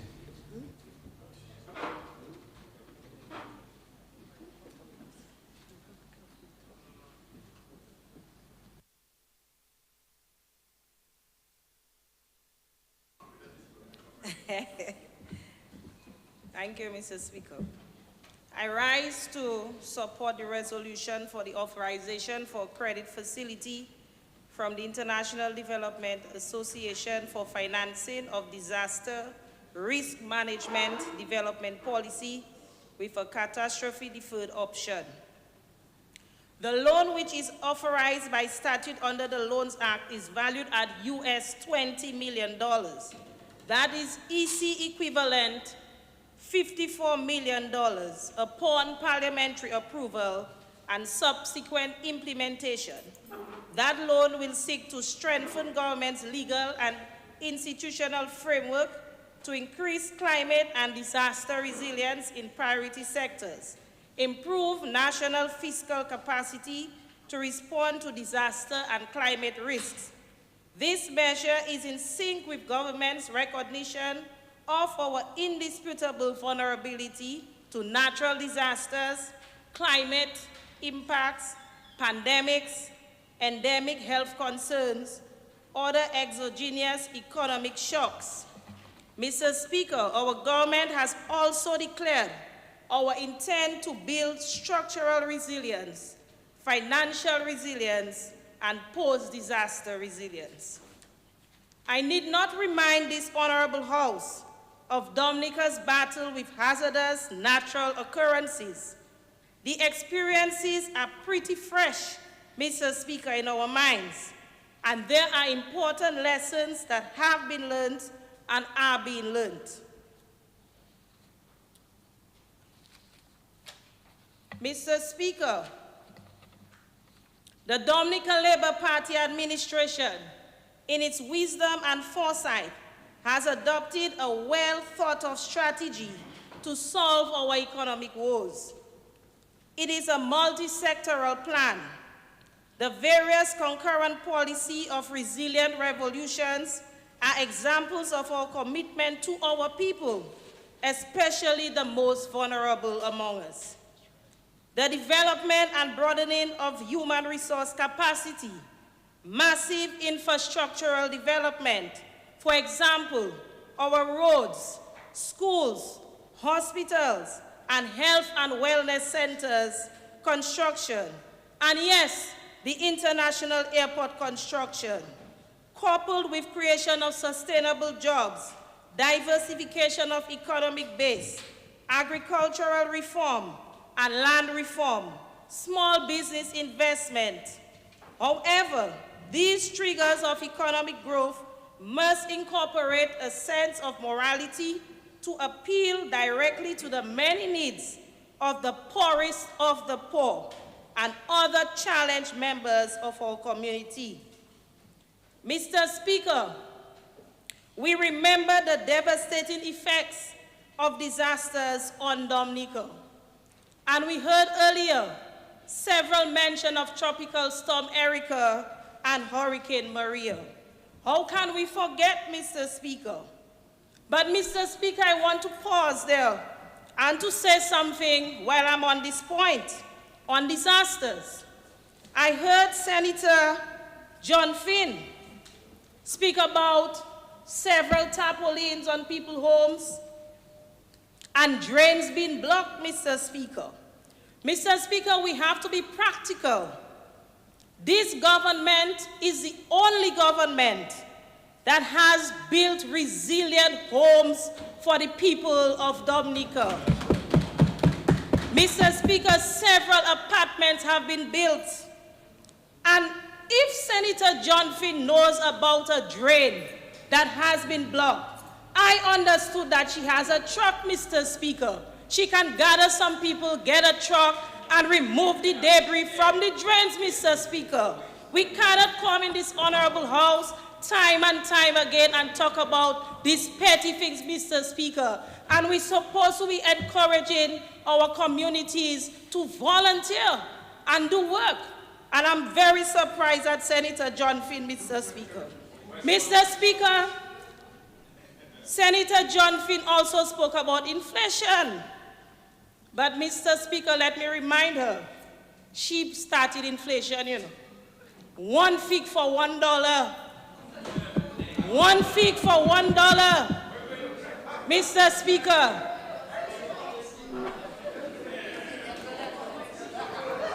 And she goes out in the region and says that Dominica is not a real place, but you're not a real person.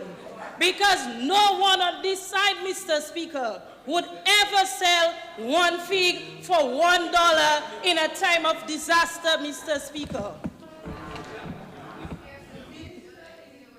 improper motives. That is not, she should not be saying that in the House. She should withdraw that statement.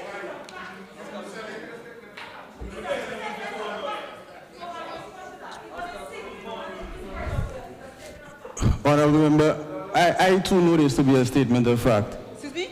I too know this to be a statement of fact. Statement of fact, Mr. Speaker? Oh my God. Mr. Roth, are you saying that? In the House of Honorable Member. In the House of Parliament? You are saying you Honorable know that Member. as a fact. Did you buy it from me? Honorable Member. Honorable Member, could you please take your seat? Honorable Hippolyte, you may continue.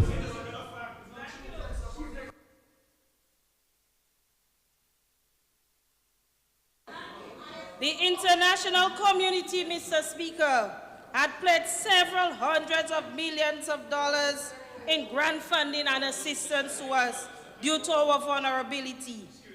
This was evident after Hurricane Maria in 2017.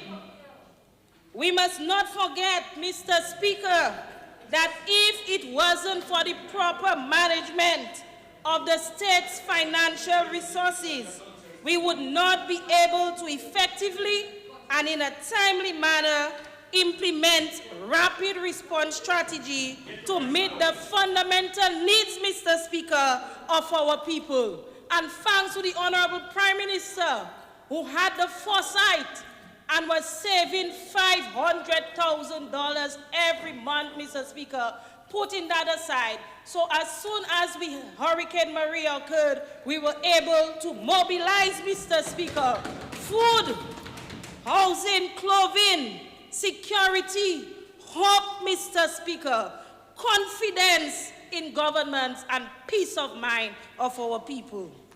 How can we dare forget the Honorable Prime Minister, who gave his speech at the United Nations on the plight of the Dominican people and to sensitize the international community on the issue of climate change, especially its effect on small island developing states like Dominica. Mr. Speaker, when we speak to this resolution, we did remember the efforts of this government to restore a semblance of normalcy to our country. We do remember the hundreds of millions of dollars that were pledged in developmental assistance, but to date, not much of this was transformed into the actuality of assistance. This was made even more challenging due to the downturn in the global economy due to COVID-19 and now the Russian-Ukraine war. We remembered Maria, so without local funds, Mr. Speaker, coupled with other interventions, we would not have been able to sail through this monstrous experience. Our Prime Minister did not stop there, Mr. Speaker. He went on to unite the nation by seeking the cooperation of all sectors to get us out of this mess. He went on to form CREED and presided over the most rapid economic recovery effort in modern history. His enormous wisdom has baffled the wisest economists and developmental experts, Mr. Speaker. Mr. Speaker, this resolution is being brought before this Parliament with the knowledge of the Skerrit-led Dominica Labour Party government, solid background of hardcore evidence of our progressive track record. This isn't an issue for debate, Mr. Speaker. The facts are boldly glaring. If we don't seek to adjust to the times, then we can easily be consumed by the times. This resolution is an adaptive mechanism to the reality of the times. We in this government are guided by historical facts, sound evidence, and the wisdom of minds, precedent, and effective leadership. The fact that we are building many resilient centers and resilient homes for the least among us and other citizens and residents thus illustrates the deep love that the Dominica Labour Party has for the Dominican people. We cannot take disasters lightly, Mr. Speaker. The Dominica life is priceless, and it is part of our Christian and moral responsibility to look after the most vulnerable in our midst. For it is written, and it must be said, that whatsoever you do unto the least of these my brothers, that you do unto me. These tried and tested principles have found wide application in Dominica. Mr. Speaker, this disaster risk management policy funded window is a dream come true. It is a forward-thinking policy that above all else saves the lives of others. It is only a government that loves its people that has the capacity to save its people, Mr. Speaker. This timely resolution before this House will embrace the concept of building back better. It isn't restricted to infrastructural development, but it pertains to a change in concept, the raising of intellectual thought process, creating a paradigmic shift, reorientations of our perspective on national development, paying continuous yet greater regard to attributes of good governance and our individual and collective role in national development at the grassroots and state level. It is about the proper and equitable provision of resources across needy sectors. The concept of building back better cannot be sustainable or meaningful without the expedition of intellectual capital. Human resource development, Mr. Speaker. Our government is very cognizant of those policy issues, and hence these are fully incorporated within our quest to become the first climate resilient country in the world. Mr. Speaker, we on this side of this House, and before I say this, Mr. Speaker, earlier today, the Member of Parliament for Grand Bay had to educate Senator Joseph on how the World Bank operates and how we get funding. Mr. Speaker, for the entire day, Mr. Speaker, the entire opposition had to be educated on several matters, Mr. Speaker. And I know why, you know, Mr. Speaker. I know why. Because, you see, we on this side, Mr. Speaker, we are not preoccupied with the march of idleness, Mr. Speaker. Neither are we preoccupied with seeking to unearth evidence in a cemetery, Mr. Speaker, to find out, Mr. Speaker, which dead person voted for who.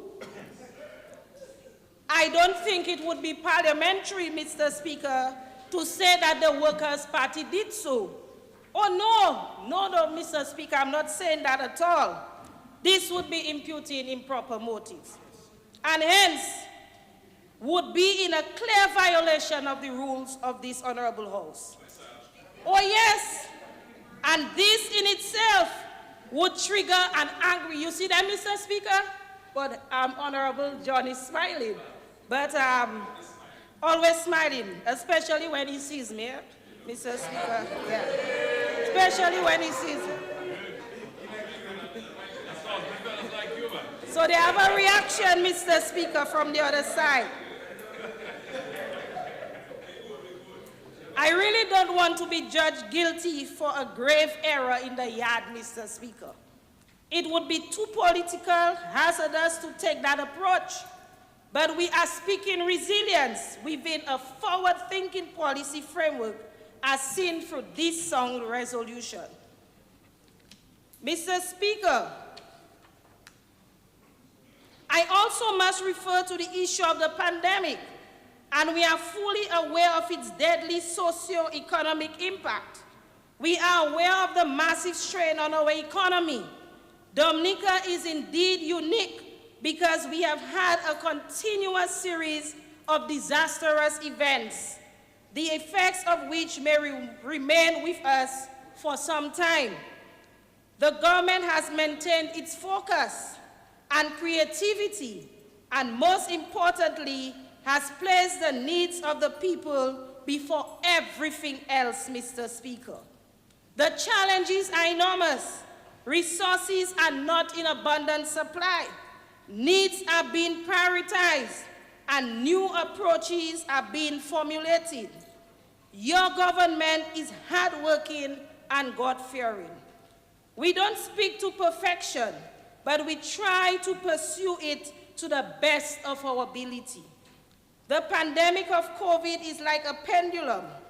Complacency coupled with vaccine hesitancy and COVID fatigue and false news are undermining our prospects for herd immunity, Mr. Speaker.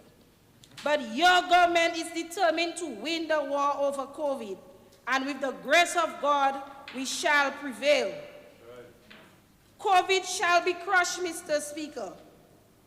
This resolution is part of the weapons being used to liberate our nation from the shackles of COVID and other viral agent that threatens us and our livelihood. Mr. Speaker, in closing, the good people of the Roseau South constituency are among those who will benefit from the passing of this resolution, which I have a reason to unreservedly support. There is no doubt that the virus and other hazards have had a very adverse impact on my people. Many key sectors have been affected, but I am fortified by their industrious nature. They are patient, Mr. Speaker, independent thinking, and positive people. They are largely fair and responsible, and very responsive to each other's needs. This measure, Mr. Speaker, shall increase their confidence in their government's ability to resolve some of their many problems, Mr. Speaker. Once again, I give my full support to this resolution. Thank you.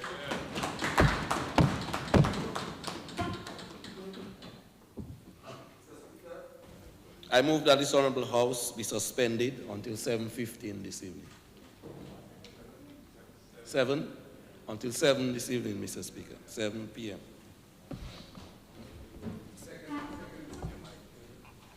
It has been moved and seconded that this Honorable House be suspended until 7 p.m. this evening. Those in favor? Aye. Those against? The ayes have it. This House stands suspended until 7 p.m.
House resumes and debate continue.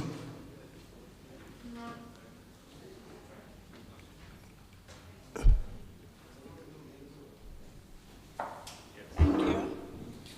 Gracias. Mr. Speaker, I stand here to give support to this resolution,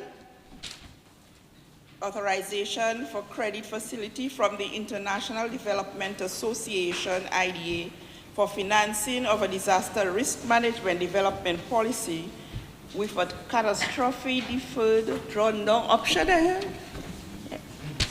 Yes, Mr. Speaker, this resolution, I stand to support it. As indicated by the tense used in this resolution, it clearly indicates that work is ongoing. But given the economic strain based on our vulnerabilities, we need to be prepared. Thus, this bill. We must have resilience in our country. We must prepare our country for what lies ahead. Our island lies in the direct path of the hurricane trajectory whenever it comes. Events of Erica and Maria has really placed us on the alert. My constituency, Mr. Speaker, was affected greatly by Erica and Maria. We see the effects of climatic conditions, not only in Dominica, but in the world over. And so, having taken that bold step to become the world's first climate resilient country, we not only have to enunciate that initiative, but have to take tangible measures to fulfill that stance. And so, Mr. Speaker, like the Scouts and the Girl Guides adage, be prepared, we are doing just that through this resolution. Mr. Speaker, if there are two things that are certain, are one, climate change is real, and two, we are victims of that reality. When I hear 54 million EC or 20 million US dollars, I think to myself that we can plan ahead in hopes that this amount would be sufficient. But our experience with the people, for example, of Petit Savan, points to the fact that this amount can be utilized in one fell swoop. Mr. Speaker, we are the Nature Isle, blessed with towering mountain peaks, boiling lake, freshwater lakes, waterfalls, 365 rivers, beautiful and bountiful. Yes, but by this very nature, we are prime targets for climate disasters. Our beauty is still our vulnerability. Mr. Speaker, time and time again, we have heard our Prime Minister plead with the world to do something about the effects of climate change, to reduce the effects of the climate change that's going on. He has said and enunciated time and time again, we are not the ones in the small island state bringing that upon ourselves, but we are the recipients of that type of disaster. Mr. Speaker, my constituency, I had to speak because my constituency has been affected greatly. It had its fair share of the effects of disasters caused by this climate change. I grew up in a community where when a storm was announced, we used to run to the riverside to look at because the river at that time meandered on its banks. But not today.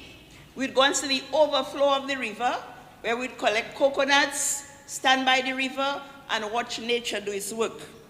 Today it's a different thing. It's very, very different. The river looks for a different path. We have experienced the river making its way into the village, causing destruction. And so when tomorrow comes, 1st of June, the community of Coliho, even Dublin, will be in a panic mode because we know what a hurricane season means to us.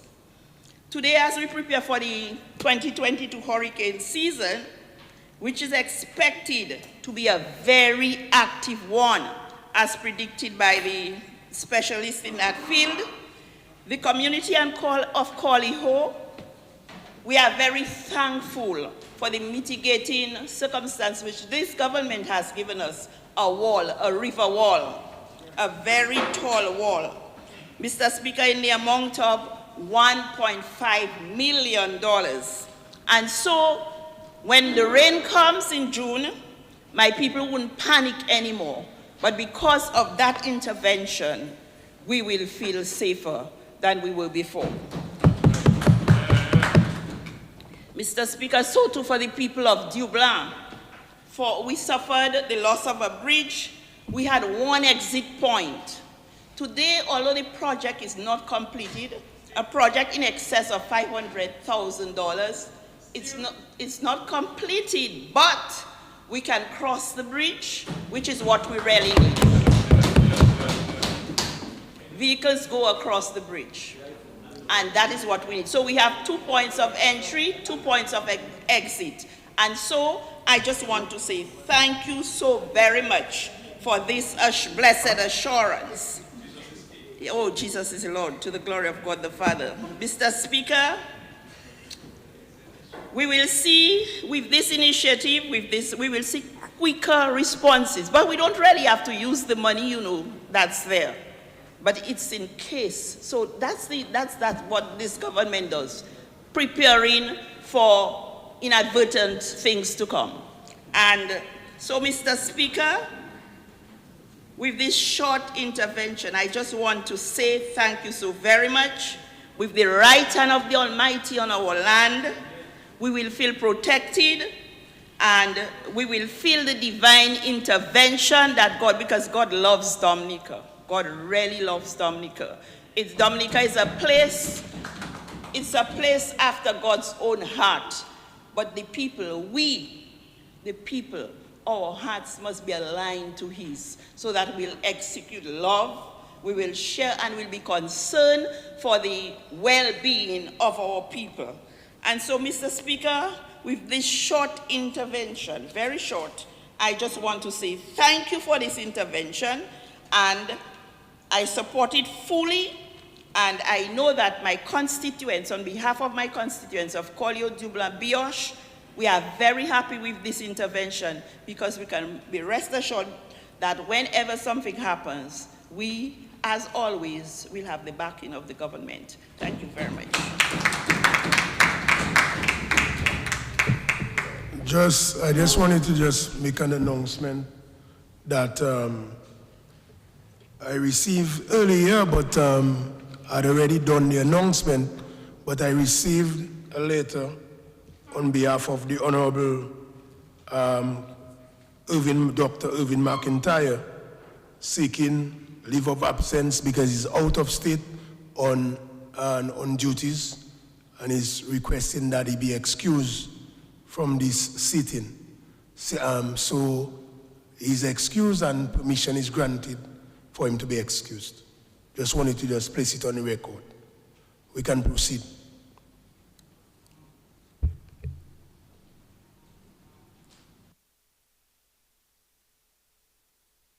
Your mic.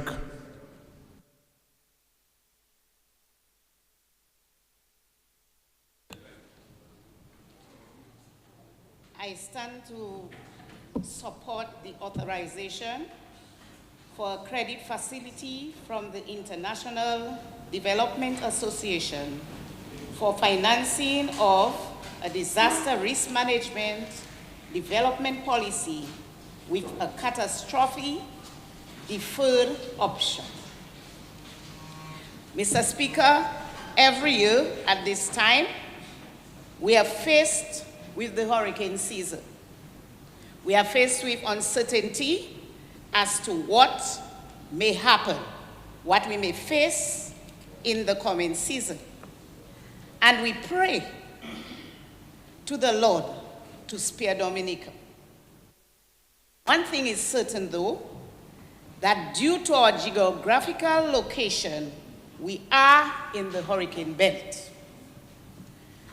We have seen in recent times the devastating effects of several natural disasters. We can think of Ophelia, Tropical Storm Erica, the December trough, and Hurricane Maria.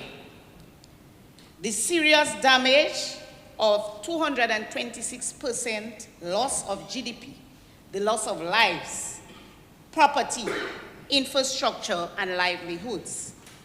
Further, over the last 2 years, we have seen the adverse effects as we continue to grapple with the COVID-19 pandemic. And so, Mr. Speaker, we cannot overemphasize the importance of the proposed disaster risk management policy, and especially with the catastrophic deferred option. And this is as part of our government's broader agenda towards achieving the Prime Minister's articulated vision of Dominica becoming the world's first climate resilient nation.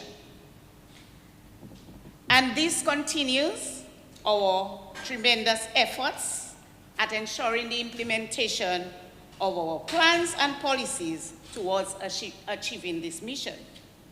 Mr. Speaker, as we note from our Hurricane Maria experience and our COVID-19 and the COVID-19 pandemic, prompt action and resources for timely response to crisis becomes most critical in saving lives and property. And this therefore dictates wise policy planning, and that we put our house in order. We prepare as best as we can in the event of such a catastrophe. And this is what the facility will allow us to do. We have seen that because we had some money set aside, we were able in timely manner and effective manner to address the effects of Hurricane Maria, the adverse effect, and to build back better. But a lady said it's not just building back better, but building forward. So this, she said we are building back forward. So this indicates, yes, this indicates to us the importance of such a facility. We have had the experience, we have lived it, and we have addressed the issues, and we know that we continue to be affected by climate change impacts. So we have to prepare. And also, it does not only allow us to prepare and to respond to the adverse effects, but it will allow us to simultaneously continue on our path to economic and social development, even as we address adverse effects of storms. Mr. Speaker, this is just one of our government's many measures towards risk reduction, towards improvement of disaster management, and building resilience. There are many other investments and initiatives being undertaken by our government. We know that recently, just last week, we commissioned 2 regional shelters to a tune of over $33 million. And we thank the European Union, a very important partner in our recovery process. And we are not forgetting that we also have already in place the LIO Regional Center and plans to ensure that each region has such a shelter. Mr. Speaker, the many resilient homes being constructed all around Dominica, and soon my own constituency will have the share of 16 resilient homes in Boamo Park and subsequently in Simon in Benz and Calibishi. Mr. Speaker, the great investment on our infrastructure, the many sea defense walls. Right there in Calibishi, we have a resilient wall, which costed $6.5 million, and there are a number of retaining walls all across and repairs to bridges. In the Pebush constituency alone, we have spent over $11 million to ensure we have resilient infrastructure. And this is happening all across the country. And we cannot forget this $127 million investment on the East Coast Road, ensuring we have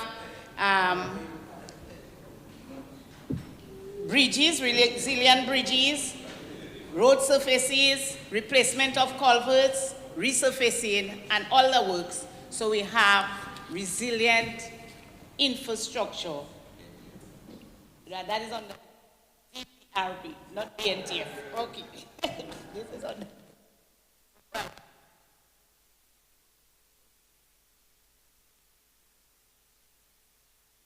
Also, we make a lot of investments in agriculture, and it's also very sad when people try to underplay the investment that we are making in agriculture, the new initiatives to safeguard livelihoods and food security, which are very important in terms of building resilience.